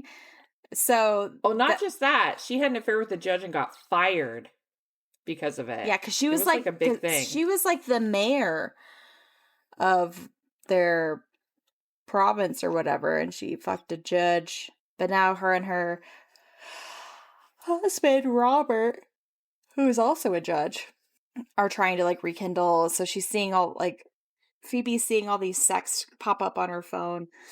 And so Marla's also just very candid with Phoebe, just like everybody else. Just so many interesting dynamics there. When Phoebe was having those interactions with Gary, they knew that there was this weird chemistry between them, and they were excited to see one another. And it didn't affect the outcome of anything, and they didn't do anything, and they didn't act on anything. But they both knew that they were interested in each other. There was just no gray area there. Well, and to Gary's credit, like, he comes to Phoebe to have a very candid conversation about it. Like, while Lila's over there being like, I'm not sure I want to marry Gary, then Gary comes to her being like, I'm not sure I want to marry Lila. I feel like I'm making a huge mistake. And, ever since my wife died, I just, I kind of thought that Lila was the best I was going to get as far as like feeling something for another person. And it just, because I already had my person and I lost her. But I met you and it's so easy to talk with you and be around you. So he's very honest. And to be fair, like, this is over like just a few days. So he's not honest with Lila about it though. Well, neither of them are honest with each other. And that's a big part of their problem is they don't talk to each other. None of these people are honest with each other. And that's why Phoebe is like this weird, great like bridge between everybody, because everybody's talking to Phoebe and she's like, everybody just needs to talk to each other. Everybody wants to talk and everybody wants to be heard. Right. Communication. I actually thought she would make a pretty good therapist. Yeah. Also, I know that, again, maybe this just kind of goes into the epilogue ending that I wish that we had, but I really wanted a kiss. I know, right? Something. I wanted a kiss, but we got Matt. There was so much chemistry. We got Matt. She got to fuck Matt. Like, I really I kind of understand why it wasn't there, but also just like we've built up that chemistry. That's so real though, because that's what would happen unless you were just so angry or like, get the fuck out of my room, which would have been me. I'd been like, get out. Me too. I was about to fuck Gary. Yeah, get the fuck out of here. He was about to confess that he's not going to marry her, and like we want to be together. I want him to know you left. Leave. That would have been me. The wetsuits, where they were putting the wetsuits on. that was funny. That was cute. They couldn't get the wetsuits on because they were so tight. And I was like, oh, man. Surfing classes. Yeah. That Lila didn't want to go. Oh, little bit of Malibu Rising PTSD there. I was like, oh my God. That's so I hate surfing. I was just talking to someone about that book the other day, and we hated it. We hated Malibu Rising, and there's so much surfing. Good for you if you loved it. Like, no judgment, but like, I just could not be less interested in surfing. At the end of that book, I knew one thing, and it was that I hated surfing. Also, the ending of that book was so anticlimactic. Oh, I was so bugged. And I know it's also in Phoebe's POV, but I really would have loved to have seen a scene between Gary and Lila, or even like in the epilogue, kind of get some resolution, or at least like a 6 months later or a year later, and just kind of see where everybody's at, you know? Like, because Lila just goes to Canada. Yeah, we never hear from her again. I loved at the end, Marla was talking to Phoebe, and she's talking about her failed marriage, you know. Page 238. I think my husband fantasized about losing control, Phoebe says. Her husband, so tightly wound like his belt, a man who would only eat Oreos in private. He couldn't loosen up fully around me, and I don't know why. But that doesn't mean it's your fault, Marla says. It's his fault for not being able to do that, for not asking for whatever it was that he needed from you. And they were both in a lot of pain in different ways. Instead of sharing their pain and trying to help each other through their pain, you know, Gary was only thinking about his own pain and like went off to find a solution somewhere else for it. But they could have been there for each other, and they could have communicated and talked to each other, and they could have helped each other through their pain, and they were both suffering in different ways. But a lot of times that's what marriage is. I mean, you're just living life together, and life is hard. Life can be hard. You know, aside from all of the regular stressors like finances, like shit happens in your life that changes the way you look about life, that changes who you are. And you have to just keep choosing each other and keep trying. And they didn't try. No, and I think that she tried more. Yes. But and the thing is like she didn't realize that he was depressed, but she knew that she was. But the thing is, and Matt admits this later, like when he confesses their affair, Mia's husband Tom was depressed, and he knew that Phoebe was depressed, and they were basically getting together and bonded over complaining about their depressed spouses instead of trying to help their depressed spouses. Yes. And ignored them, ignored their needs. Yeah, well, that's what I'm saying. He didn't choose his wife. She deserves to not be abandoned. Yeah. In her pain. And that's basically what happened to her. Yeah. It was like she was abandoned in her pain, and then also was completely isolated from the rest of society because of COVID. I mean, that's this whole rough. book, this whole story was so much a deeper experience than I expected when I picked it. I'm really excited. They've sold the rights for the movie, so it is going to be a movie. I think if they cast it well and they do a solid script, I feel like it would make a great movie. I don't know. I think it would be a hard movie to make. Because it's very so much dialogue of it heavy. Is visceral. It's just in her mind, her thoughts and emotions. I think it'd be hard to do. But I think if it is well done, you know, like it is possible to make this a great film. I agree. So what that would look like. A quote that Gary says to Phoebe when they're having that deep conversation in the bedroom, and he's talking about how hard it is to be a doctor, the pressure of it. I know I save lives, but I also ruin lives. I say a few words and then watch a person go from being one thing to another thing entirely. I didn't understand that until a doctor did it to me and Wendy. And that kind of like struck me a little bit. Like maybe sometimes doctors don't even really realizing what they're saying.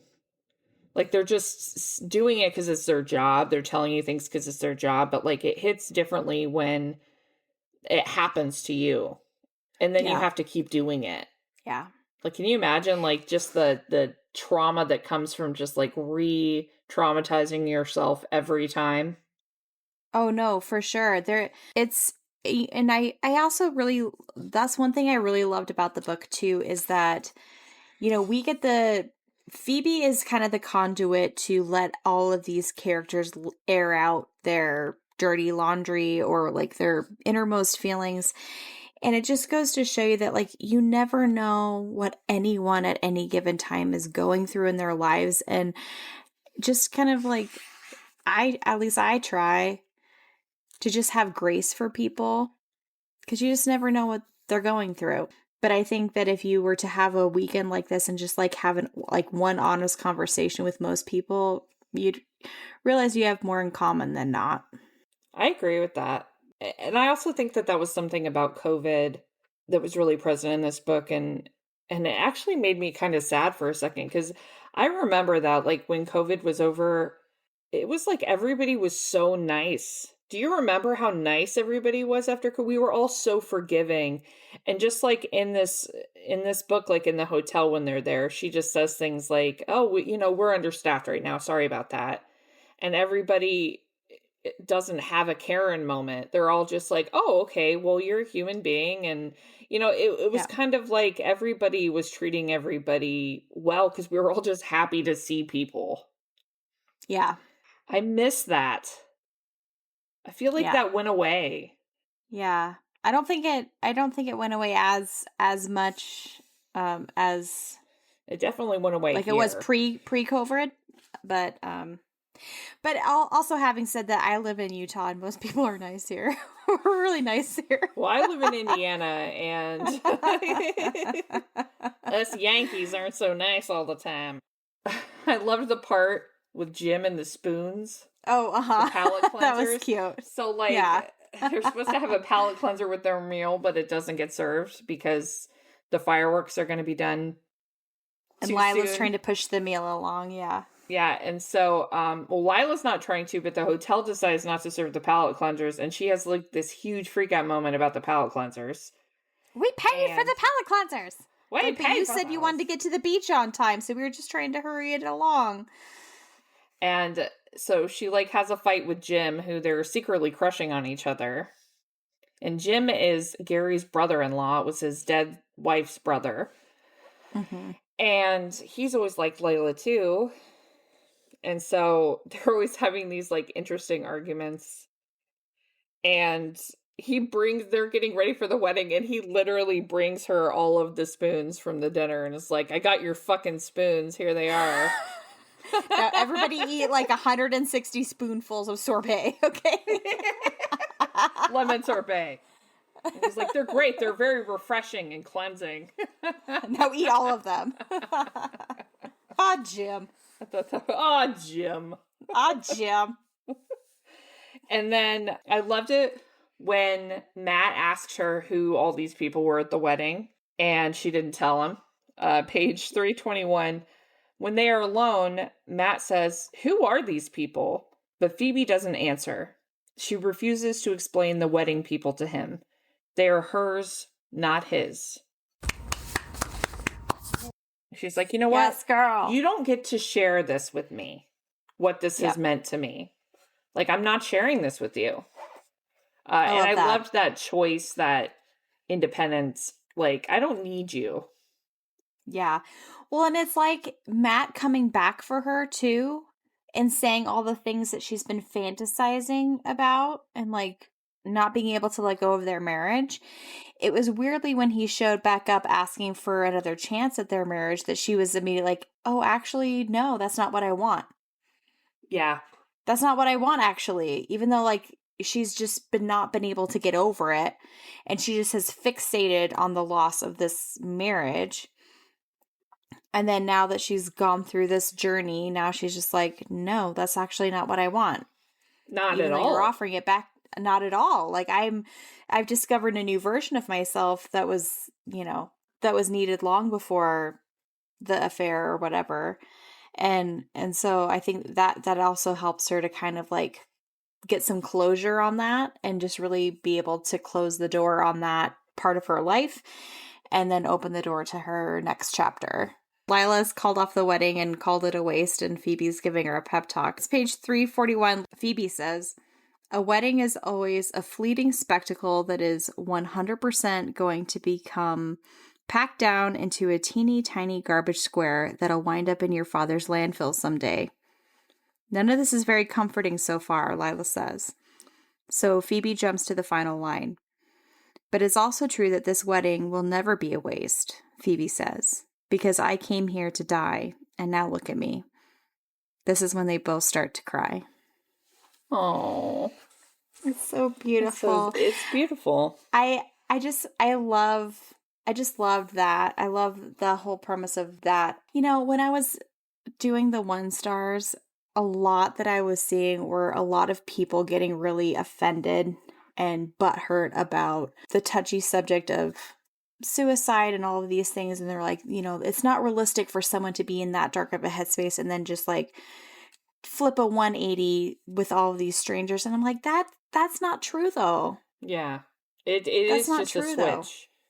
It can be a switch, and yeah. You never know when it's going to happen, and it can be a random stranger. Like, I'm going to tell this story real quick. Super quick story. I had an experience like this when I was young. I was a teenager even. I was working at Starbucks, and I had made some free samples, and I was just alone in the store, and it was like one of those grocery store kiosks, and this old gentleman, he kept walking back and forth, and he just looked so sad. You know, he just looked really sad. And so there was not many people in the store, so I just kept offering him the free samples. And he's like, well, I've already had one. And I was like, well, they're going to melt and nobody's in here. Like, you might as well, like, otherwise they're just going to like go down the drain. Like, you might as well take a couple. And maybe 20 minutes later, he was leaving the store with a bag full of groceries, and he came up to me. He said, I have to say thank you. And I was like, for the samples? Like, no big deal. Like, I was making a money. He's like, no. He's like, but you talked to me, and you looked me in the eye more than once, and you made me feel seen. And he told me that he had planned to go home and kill himself later that day. But because I had talked to him and made him feel seen, that he wasn't going to do that anymore. So he was like, thank you. You saved my life with a Frappuccino. Yeah, that's awesome. Like, and I always hold on to that story because you just never know what one little simple act of kindness that didn't cost you anything could mean everything to someone else. Because you just never know what someone's going through. Right. And we should care about each other. We should care about each other. Even strangers. Yeah. Strangers are just friends you haven't met yet. Ah! Because guess what? When we met, we were strangers, but then we immediately became best friends, and it was always that. Forever. Yep. Forever. Forever. All right. That's all the notes I have. That's all the notes I have, too. Yay. Quotes? Final quotes? I loved it. Yay. This is all right, guys. one. We've reached the end of our book discussion. We're going to move on to quotes. And then we'll be moving on to 1-star reviews from Goodreads. And then our final thoughts and rating. And our group rating. Yay! Yay! I'll go first. Page 23. Successful men all over the world are always celebrated for their ability to eliminate something so they can make more room for something else. Like the 3 polyps Dr. Barr removed from her uterus to make room for her future children. So it's like, yeah, you know what? Men are always doing that. Page 54. She's on the balcony right before taking the pills, and she's just kind of contemplating. From here, she can see it all, even what it will be like to be dead, because that is one of the few gifts that depression gives her, aerial vision. She already knows what the world will look like without her, because last August she sat at home while everyone returned to their offices, their routines, their roles, and she knows the bride will be able to do this. But then she will walk down the beach to calm herself. She will feel the breeze blow at her back. She will be grateful for the sun, for her champagne. She will laugh and lean on her groom's shoulder, beautiful hair falling into her face, and Phoebe will be forgotten by sunset. Just get on with it, Phoebe tells herself. But then there is a knock at the door, as if someone heard her. Yeah. Page 34. I just mean, a story can be beautiful not because of the way it ends, but because of the way that it's written.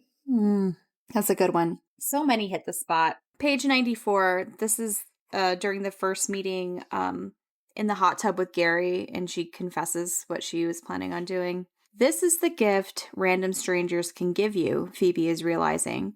The freedom to say or be anything around them, because who cares? He doesn't know her, will never know her. He will list all kinds of reasons why she shouldn't die, and she will tell him that she's not planning to die anymore, and they will get out of the hot tub and carry on with their lives and never think about each other again. But then also realizing later that you will think about people again, because one random stranger saying one random thing, you never know how it sticks in your mind. Just remember that forever. Forever. Just like the guy I gave the sample to. I'll always remember that. And I hope that he does too. So beautiful. It is beautiful. Page 71. In her teens, Phoebe was regularly astonished by how awful her friends were to their mothers. And the mothers just took it, because the mothers knew that sometimes they were awful too. The mothers had made their own mistakes. But Phoebe's mother sat high up in the fireplace mantel, in a gilded frame, like a martyred saint. Under her gaze, Phoebe was careful never to make any mistakes. Phoebe was quiet and obedient, never talking too fast or too loudly, because she never wanted to be a burden to her father. She had felt this way in her marriage too, careful never to cry too hard or to tell meandering stories at dinner, careful always to wear nice pajamas to bed, careful to never lose control. Even at the end, when she learned about the affair, she stayed so calm that her husband was confused. "You're being so nice about this," Matt said.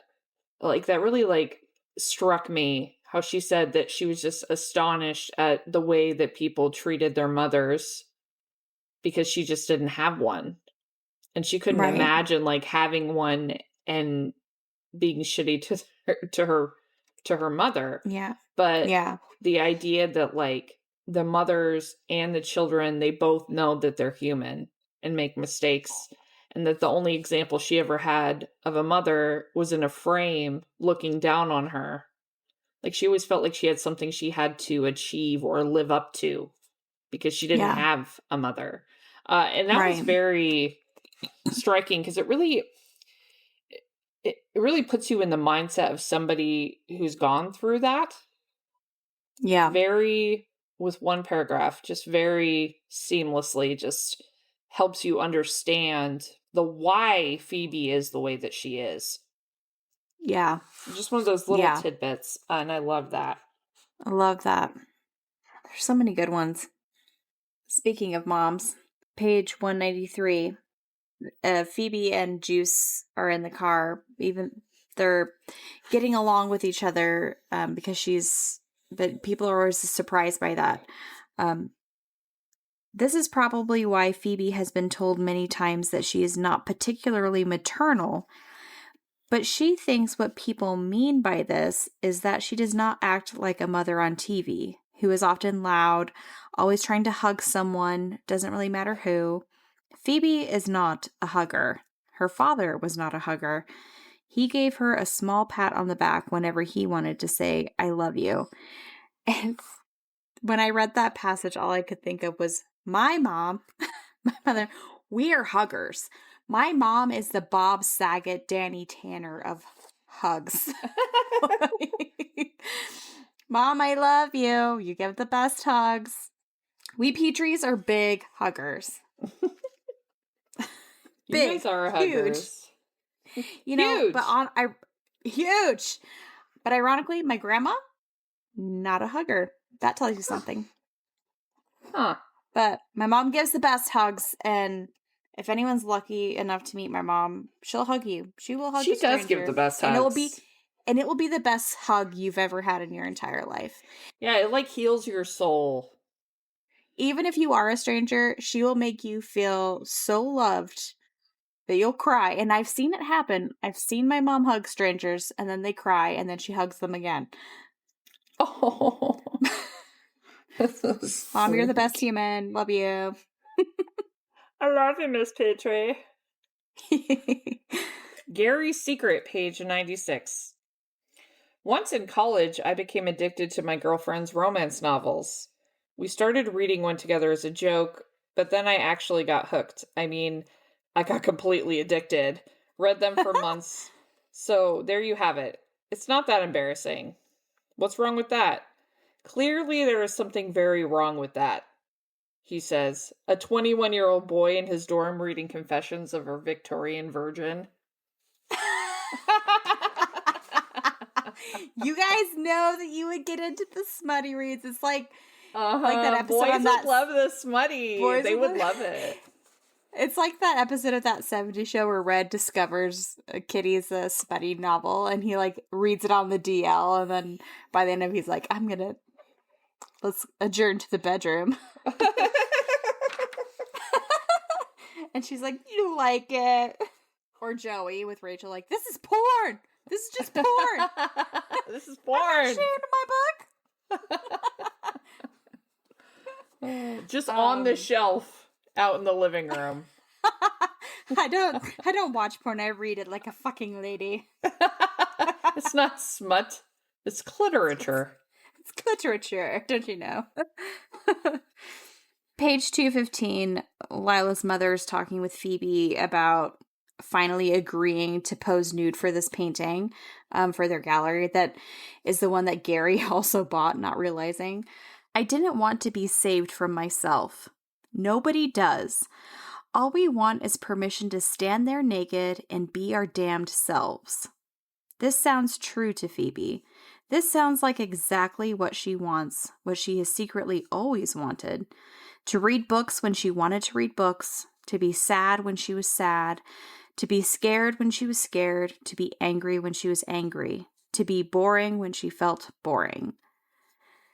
And I love that. Like, just normalize not shaming ourselves from just feeling the way that we feel. Because I feel like we're always apologizing when we have a big emotions because we are often taught or pushed to be small or make ourselves small. You know? Right. Like, Yeah. oh, you're being a hysterical female because you actually have a feeling. Like, no, like, we're allowed to have our feelings. Like, we shouldn't have to apologize for them. I agree with that a lot. Because we shouldn't have to apologize. No. Page 199. This is Juice talking about Lila. She's complaining to Phoebe about Lila. And I just thought this was funny. During the pandemic, she spent hours watching TV and soaking her feet in this pedicure machine she bought. And it was my pedicure machine. I mean, she gave it to me for my birthday. And she was like, yeah, but you never use it. And I was like, well, yeah, why would I use that? I mean, who cares what somebody's feet look like? It's like she has no idea that we're all just going to die someday. Well, I think that that's another interesting part about Juice that I wish that was a little bit more explored because, you know, her mom died and I think no one's just like talking to her about that. And so now she kind of has this like morbid, like, I'm just not going to care about anything because it can be taken away at any moment. Well, not just that, they're like discouraging them from talking about her mother. They're discouraging her from talking. I mean, it's like everybody's so worried about Lila being comfortable that they don't talk about her mother. That is so terrible. I can't even express how terrible that is and how traumatizing that has to be. Because that's how you cherish memories of your loved ones when they're gone, is by talking about them. Yep. Yep.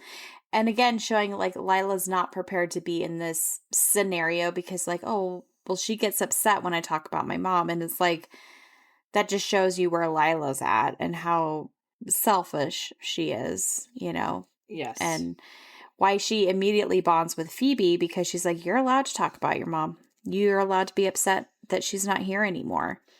And it's not fair. And you get to be mad about that. You get to be sad about that. It's beautiful. This is about the dick straws. We have straws shaped like dicks, the woman says. And those silicone vaginas that I guess you could like use as a bowl or something. Are the dick straws compostable? Phoebe asks. No, but I think they're recyclable. I need compostable. That's my quote. I was taking a sip of wine. I was not expecting that to just be like, who fucking asks compostable? That word is too much like constable. Who asks for a compostable dick straw? Yeah, that was very important to the bride. It had to all be biodegradable. It has to biodegrade. It has to be a biodegradable dick. If we're gonna have dicks around, they better break down at some point. That's funny. This quote specifically reminded me of you and I. Page 255. She loves deep, winding conversations that go up and down, especially in the dead of night when everyone should be sleeping. She has forgotten the way conversations, really good ones, can change her, shape-shift her like a tree, sometimes leave her bare, sometimes leave her fuller. Aww, that's you and me. That's us. We're doing it right now. We're doing it right now. We made a podcast and still are doing it. We're still doing it. Okay. But we've always done it. You guys, a few years back, we actually found tapes of us recording ours, and we forgot that we were even recording ourselves. And it's just us just talking into the night. Yeah, just like at a sleepover and I'm on the I'm in the sleeping bag on the floor. and I'm like, you're not going to college. And you were like, why can't I go to college? And I was like, you're not the college type. That's what I don't even remember that. I love that. Because you didn't go to college and you're not the college type. I did go to college a little. I did a little bit. You went to one acting class. That doesn't count. I did more than one class. I did several classes for a couple semesters. You didn't go to college. But you took a couple of classes. Love it. Okay, anyway, I love you in our winding conversations, okay? I love you too. Here's another wind for you, coming around a curve here. Page 203. Phoebe is trying on dresses to wear to the wedding. She is on that shopping trip with Juice, and she asks, what's your first gut reaction to this outfit? And Juice says, this is also for you and me, Tiffany. You look like Miss Scarlet from Clue, Juice says. I remember that. Is Miss Scarlet hot? Juice laughs. Oh my god, nobody from Clue is hot. That's so not what Clue is about, Phoebe. And my first thought was literally, Miss Scarlet is hot. Okay? Miss Scarlet is hot. Miss Scarlet's hot. All right. Mrs. She's Peacock, maybe not so much. But,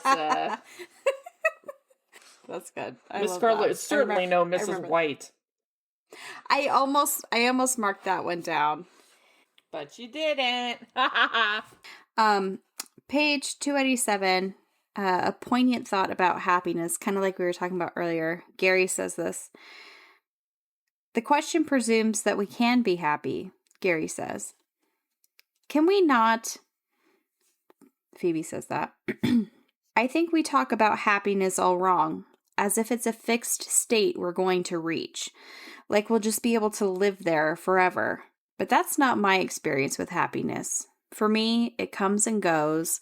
It shows up, then disappears like a bubble. It's beautiful. Yeah. So true. Yeah. Because you can't just be... It's like you can be happy. Like, there's a difference between happiness and contentment. Yes. You know? But then those moments where you feel really happy, like if you felt that euphoric way all the time, then it takes away from the extra joy of feeling that way. You know, you have to feel the mundane. You have to feel the sad times, the rough times to really feel happy and to appreciate true happiness, you know? God, it's like a sermon. Hallelujah. No, who has not accepted Jesus, come to the front. Cue the music. If I was on that organ, I would so play Sailor Moon. Okay, 2:16. This is a line that Patricia says to Phoebe about Lila, her daughter. It's not easy being angry at your own creation. It's like being angry at yourself. Mm. And that I remember is that line. So true. Like when your kid does something that is just the most infuriating, half the time they're doing exactly what you did or would have done. More than half, I'd say most of the time. And it's so hard to be angry at your child when they're basically just being you. You know, they're just being young. And I was like, man, that is such an honest, real thing to say. Yeah. This is during the car fucking conversation they're having about the car. Phoebe starts us off here. I'm sorry, but I just don't think you can fuck a car, Phoebe says. She will die on this hill. It's a car. It can't be fucked the way a lawnmower can't be fucked because it's a lawnmower and not a living being. Like, there are really moments of this book that are really funny. No, that's the thing. It's like it is very deep, and it's very, like, there are a lot of thematic elements that are really heavy, but the humor really offsets so much of that. It really does. Yeah. And maybe it will be a good movie. I think it would make a good dialogue film because there's a lot of dialogue. Exactly. Yeah. Yeah. Page 236. This is when they're drinking out of the dick straws. It's a real bachelorette party now, Lila says. But Marla reminds them that Gary bought this Bordeaux, went to an actual award-winning vineyard to research it and pick it up for them. I refuse to suck a 50-year-old bottle of Bordeaux through a neon green dick, Marla says. This wine is meant to be savored. Suck it slowly then, Nat says, and everyone laughs. Love that. That's a good one. That was a good one. Page 267. This is when Phoebe and Matt and... Not Phoebe and Matt. Matt's not here. Phoebe... Sorry, the names just throw me. I don't know why. Phoebe and Gary and Juice had a nice day. And this is them in the parking lot. Page 267. They got up and walked out the door. This is when Phoebe realizes the one problem with falling in love with strangers. You don't get to keep them. She watches them spread out in their own directions as soon as they reach the parking lot. And I think everybody's probably had a moment like that where you meet a stranger and you have a really great connection, or you have a great interaction with the stranger that lasts a lot longer than you expected. And you kind of strike up this camaraderie, and you kind of fall in love with that person in that moment. Yeah. And they just leave your life forever. And and I was like, man, how many moments have I had like that? That's what that line made me do. And that's totally one thing I really love about her writing is that I don't know how she does it, but she ends up bringing up your own memories of shit. Yeah. And you know that everybody's going to be having the same experience with their own memories. It's fascinating. Yeah. This book also had a way of, like, making you feel somehow nostalgic. Yeah, and seen. Yes. Yes. So many of these quotes, I'm like, wow. Either I've thought it or said it or felt it, you know, just all of these quotes that I've had throughout. Yeah, it's just, I really am curious to read more of her writing. I like her. Yeah. I feel like it reminds me of, like, when we read A Winter in New York by Josie Silver. Like, it's that same, like, just that it's so simply poignant that she says so much without saying a lot. Like, she conveys so much in a short amount of time, or a few sentences here and there, and it brings so much to the table. Yes. I really enjoy her writing style a lot. Me too. Me too. I'm excited. I feel like we found a new author that we both really like. Yeah, me too. And I am excited. It makes me so excited. Page 290. They get back in the car. This is Phoebe and Gary. They go out to run some errands. This is kind of their last day before the wedding, that they're going to see each other the last time. She wonders if her feelings for Gary could be a new form of love. One she's never known before, but love without expectation. Love that you were just happy enough to feel. Love that you don't try to own like a painting. But she doesn't know if that is a real thing. She hopes it is. Oh, love that. My last one, page 361. Gary and Phoebe are talking in the hot tub at the end of the book, and it's kind of coming full circle to their initial meeting. Phoebe is thinking about something Gary had said. Because Gary is not wrong. Becoming who you want to be is just like anything else. It takes practice. It requires belief that one day you'll wake up and be a natural at it. Fake it till you make it. Like, who do you want to be? What would that version of you do? And then just do it. And we're always so bogged down with like, well, what are people going to think of me? Like, what about this? What about that? And then, or what should I do? What's expected of me to do? Exactly. And so many of those things, it is external, but a lot of that pressure we internalize and put on ourselves. So I really like the idea of being who you want to be. Be who you want to be. Okay, I have 2 quotes left, guys, and then we're going to move on to 1 stars, yeah? Yeah. Wow, this is a good...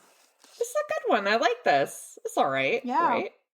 Espach. Okay. Espach. I hope she's not offended by that. Okay, page 303. This is a conversation between Roy and Phoebe at the bar. Yeah, the only conversation they have. She just walks over there to get a drink, and they strike up a very short conversation, and this is how it goes. Roy gives her a long look, like maybe he understands what she's trying to say, but then he leans in and whispers, "Wanna fuck?" I remember that. Perhaps it is not so strange of a request. 2 people at a wedding, not their own.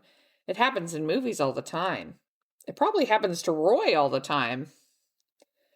Do people fuck you just because you ask? Phoebe asks, genuinely curious. The ones who look me in the eye, he says. In Iraq, the only women who look men directly in the eyes are prostitutes. That can't be true, Phoebe says. It is, he says. He thought it was weird at first, but then got used to it and thought it was amazing, which you could get used to over time. He says it's really hard being back in the States. Women have no problem looking you in the eye, he says. Like right now, you're doing it. What does it mean? I almost wrote that one down. What does it mean? You're making eye contact. You mysterious females. I feel like men very much overcomplicate us. No, no, they undercomplicate us. It's both, but like, think about that. It's like, or like, I've had boyfriends where I'm like, I'm literally telling you what I want or need, and then you're going off and doing your own thing and like, oh, I wish that women came with a manual. I'm like, I literally gave you one. I told you literally everything. You're just ignoring it all and wondering why this isn't working out for you. Why isn't this working? What does it mean? What does it mean? I just started laughing so when I read sorry. that. You women, why are you looking at me in the eye?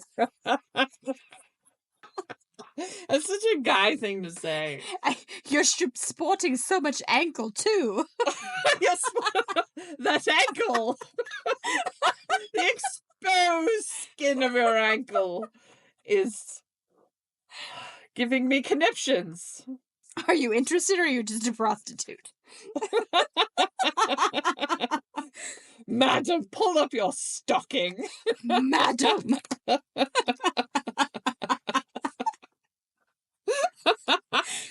Okay, my last quote, page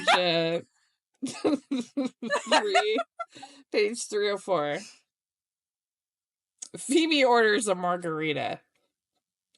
She wonders if she'll ever be able to drink gin and tonics again. She watches the bartender squeeze the lime. You finish your speech? Jim asks. I did, Phoebe says, and I learned never to write a speech after I've had 2 weeds. Jim laughs so explosively it seems like there's a good chance he might die before the end of it. So, like, Jim pulls her in because Jim and Phoebe have to write the best man and maid of honor speeches, and he's like, come on, come in and we'll write them together. And he gives them both a joint, so they both smoke a joint, and then try to write their speeches. But she calls them weeds. Like, I've never had a weed. I thought that was so funny. Anyway, that's all I've got. That's all my quotes. Yay! Yay! That was a long quote session. I feel like a lot of our quotes were long now. Yeah. This book was deep, man. So deep. All right. 1-star reviews? 1-star reviews. 1-star reviews. 1-star reviews. Star reviews. Goodreads stats as of yesterday when I looked them up. The Wedding People on Goodreads currently stands at a 4.14 rating. Over 397,000 ratings, most of which being 4 stars at 44%, 36% 5-star. The 1 stars are less than 1% at a little over 2,800 for 1 stars. Huh. And I'm going to read some of those 1 stars right now. Yay! Okay, let's hear this. Here we go. This is going to be rough on me because I haven't read any. And also, I liked the book, so I'm like, I know. It's always harder to read the 1 stars when we like the book. But it's easier to get mad at the people writing them. True. Balances out. True. Paige says, when the pandemic, immediately no DNF. What? Like, wow. Really? Okay. Harsh. You missed out on a good book. Yeah, it's too bad. Did you also not go through the pandemic? Jeez, Paige. Learn to turn a page, Paige. But Jennifer Ruppel Dreyer says, a better name for this book would be The Unbearably Annoying and Boring Wedding People. I thought this book was going to be a light, funny rom-com. It was not, to my surprise. It was pretty dark, which I wasn't mad about. Unfortunately, at the 30% mark, I started scanning the pages for any bit of information that I could find, hoping something would pique my interest. Nothing did. 1 star from me. Her interest was not piqued. Okay, next. M. Semi-Hiatus says, a pseudo-intellectual disaster where a serious topic like suicide is treated like a party trick. War criminals are glorified as heroes, and the real crime is wasting your time reading it. Ooh, yikes. Wow. I feel like that is very dismissive because I'm sure that a lot of people have different experiences with thoughts of suicide. Like, you can't really put that into a box. A lot of the 1 stars were getting mad about the representation of that in the book. But you don't know that somebody else doesn't relate to that. Like, people are so close-minded. That drives me nuts. Yeah. Kate says, I don't enjoy paragraphs upon paragraphs about infertility. A lot of infertility. Okay. But, I think that that's really important. Yeah, in going that people relate to into- that. Yeah, not just relating, but it's important to her character development for you to understand, it kind of reminded me of The Mermaid's Kiss a little bit. The Mermaid's Kiss. Again, all of the they all synchronicities connect. between her. They all connect. But in The Mermaid's Kiss, it was similar. She couldn't get pregnant. She was having a miscarriage after miscarriage, and she decided to take her life. And it was a similar kind of a theme. Well, and also this review reads very much like Lila. Like, I don't want to hear about negative things. Like, I only want to hear about light bubblegum things. Like, I don't want to hear about anything sad. It's like, yeah, but that's life though. Like, life is sad. You're going to hear about some stuff But my thing is, you should look at the genre of the book you're reading. Yeah. Okay, because if you're looking for a rom-com book, the genre that you need to go to is contemporary romance, not literary fiction. Literary fiction is going to delve deeper into human emotion than a rom-com. And drama. Yeah. Exactly. Kat says, DNF at 44%. Honestly, if I had to hang out with those people for a single hour, I'd kill myself out of sheer spite.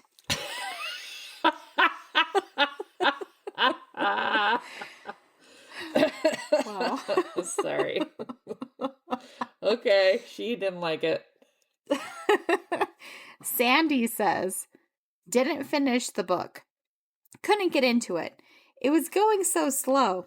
I tried to give it a chance, but just had to drop it when the ladies sung about Newport in the key to Alicia Keys' song. Really good, realistic plot scenario, though. 1 star. 1 star. Rayleigh says, there were so many references to sex without there actually being sex. Makes it very hard to skip. And it was as predictable as a Hallmark movie, which I've never seen. That's how predictable it was. No good. Just no good.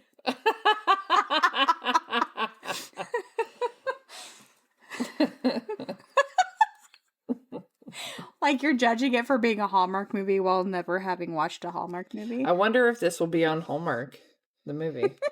Jen says, if I'm reconsidering playing Farmville instead of reading my book, I take this as a sign to DNF a book.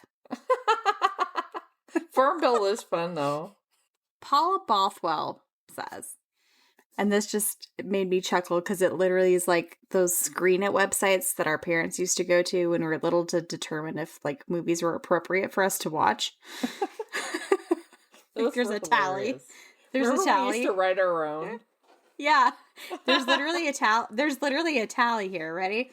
The Wedding People, PG-13/R, language, triggers, suicide, death, violence, no, language, 217, including deity, and 40% were F-bombs. It makes me physically sick to have the F-bombs as a verb all through the book. Sex, masturbation is a prominent thing for our heroine. Sometimes books are worth the positive chatter they receive. This was not. I'm frustrated with myself that I even finished it. It is depressing and sad. I did not like it. What was the name on that? Was it Annie Wilkes? I didn't like the cussing in this. I did not like it, Sam. I would not like it here or there anywhere. You're stupid. You don't have to use all those filthy words, Paul.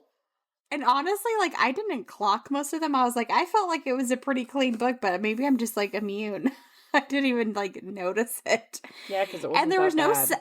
And there was no sex scenes. Like, yeah, she like talked about like. Yeah. I don't know. I thought that was interesting. We didn't even get the sex scene with Matt. No, it just implied it. Yeah. Katie Weddle says, DNF at 13%. It became an eye roll. Didn't let up on the excessive COVID references. And then just a whole bunch of issues and blasphemous language that didn't sit right with me. Not my thing. And it's a shame because it should have been right up my alley. Sucks, but it is what it is. Anytime I hear the word blasphemous, I'm like, you're insane.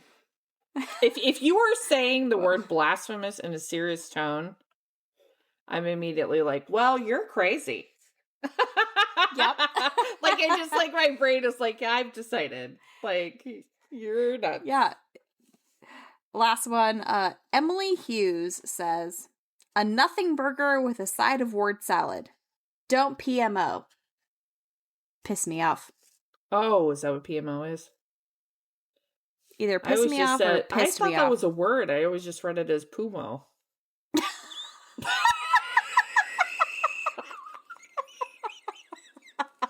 I know, I usually Google it when I don't know what it is, but I'm like, what's Pumo? I don't know. I also Googled it because I had no idea what piss me off.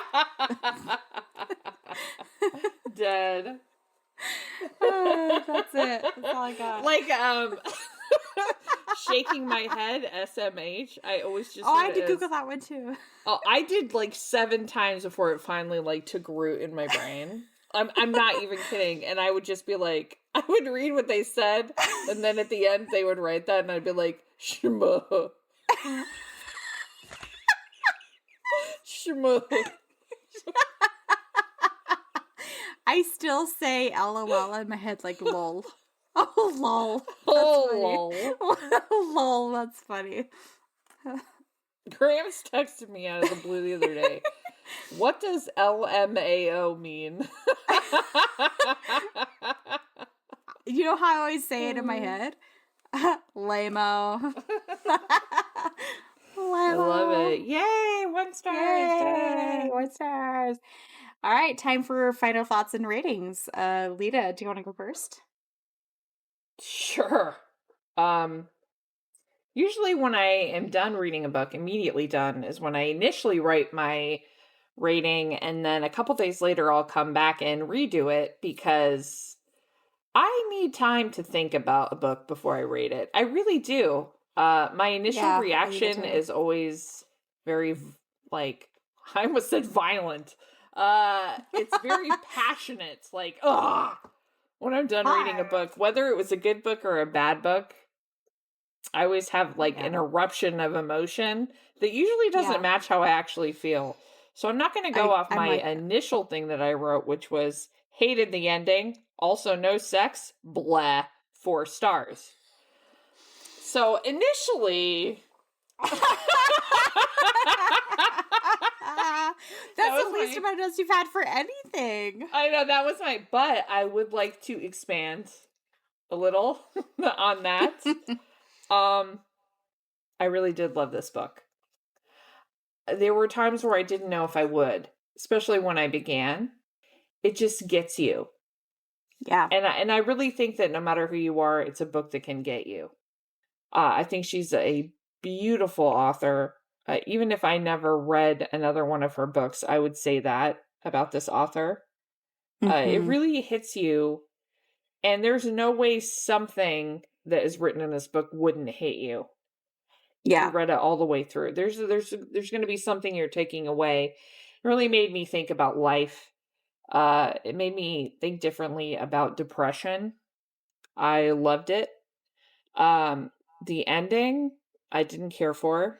I wish, we always just say, I wish that I had more. I wish I had more. I am a total believer of just accepting the work of art for what it is. For some reason, she wanted you to start on this journey when you walk in the doors of this hotel, and the journey ends when she walks out of the doors. And it doesn't go beyond that. And you want to know more, but you just don't. And so you have to let your mind picture it for yourself, which is beautiful in its own way.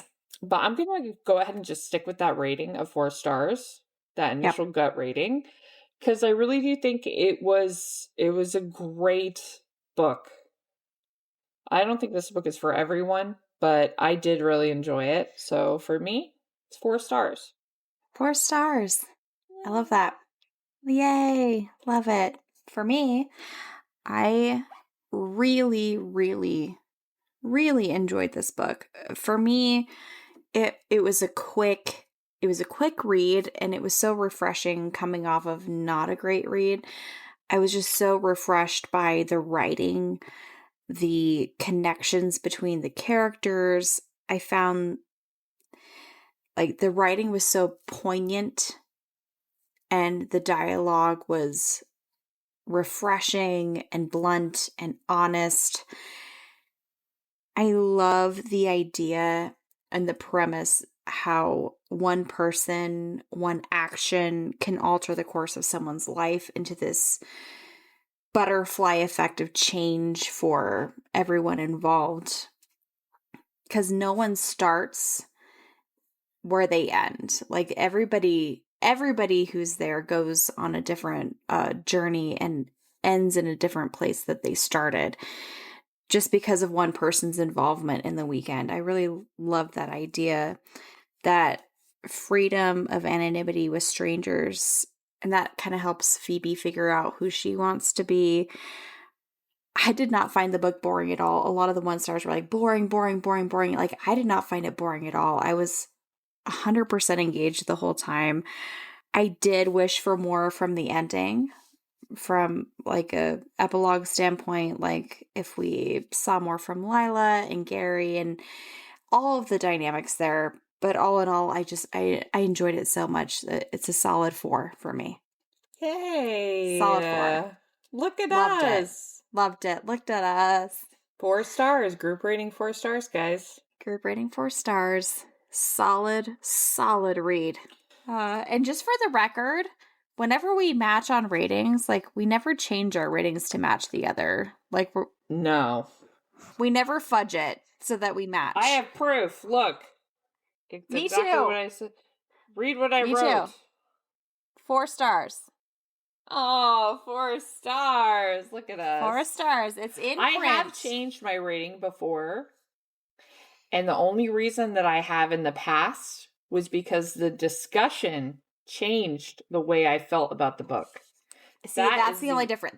It's allowed then. Yes, that is acceptable. Yes. If the discussion changes the way you felt, which is rare, I would say it's happened like twice to me. It's rare, but that's also the beauty of book club. You're like, oh, yeah. Well, I mean, sometimes talking about stuff can make you see things that you didn't see before. So, And sometimes for the better, and sometimes like, yeah, woof, that wasn't as good as I thought it was because, wow, so this look at the plot wasn't holes. exactly the wedding themed book that I thought we were going to get for April. Yep, same. It's a little heavier than I was expecting. All right, so next on our list for the end of the month, we have A Fate Inked in Blood. Yay, by Daniel L. Jensen. Which was our contest winner. So we'll be doing that. Read with us. I'm super excited about this one. It's like a Viking romantasy. Yeah, me too. I'm like halfway through around at this point. I'm done with it, and I can't wait to talk about it. So, yay! Yeah, I'm excited. Yay! Please share if you have any thoughts, opinions, ratings, or favorite quotes, least favorite quotes, email us, DM us at bookmatespcast@gmail.com. We want to hear all of your thoughts, book club style. And if you would like your thoughts, opinions, or rants read on the podcast, let us know and we will do that because we want everyone's thoughts. Absolutely. And if you want to reach out to us, you can find us on most social platforms. You can get to our podcast episodes at www.bookmatespodcast.com. We have a link tree with links to all of our socials from there. So join us. We want to hear what you guys think. So reach out to us. And if you want to go that extra mile, you can support the show we have a donation or a monthly subscription on our Buzzsprout, and we'll be starting a Patreon in August. Super, super fun. We'll have extra content on an After Dark variety on there. So we've given you a little feel for what that will look like. We're calling it After Dark, and we're going to be doing darker reads, horror books, smutty books, all the things. Just for fun books that are terrible. Some good roasts, 1-star book, 5-star time. Yes. So you can follow us on there. We'll be starting that in August. And of course, we'll be talking about that on our socials. So if you want to sign up for that later in the year, look for us on there. We'll give you more information at a later date. Like, follow, subscribe, all those things. April 30th, we're doing a Fading to Blood, so come back and join us. All right, this is a good one. So good. Love you so much. I love you too. It's so late here though. It's after 1 o'clock, so I'm gonna go crash. to bed. Good night, Bookmates. We're signing off. Good night. We will see you next time. Good night, Bookmates. See you next Bye. time. Bye.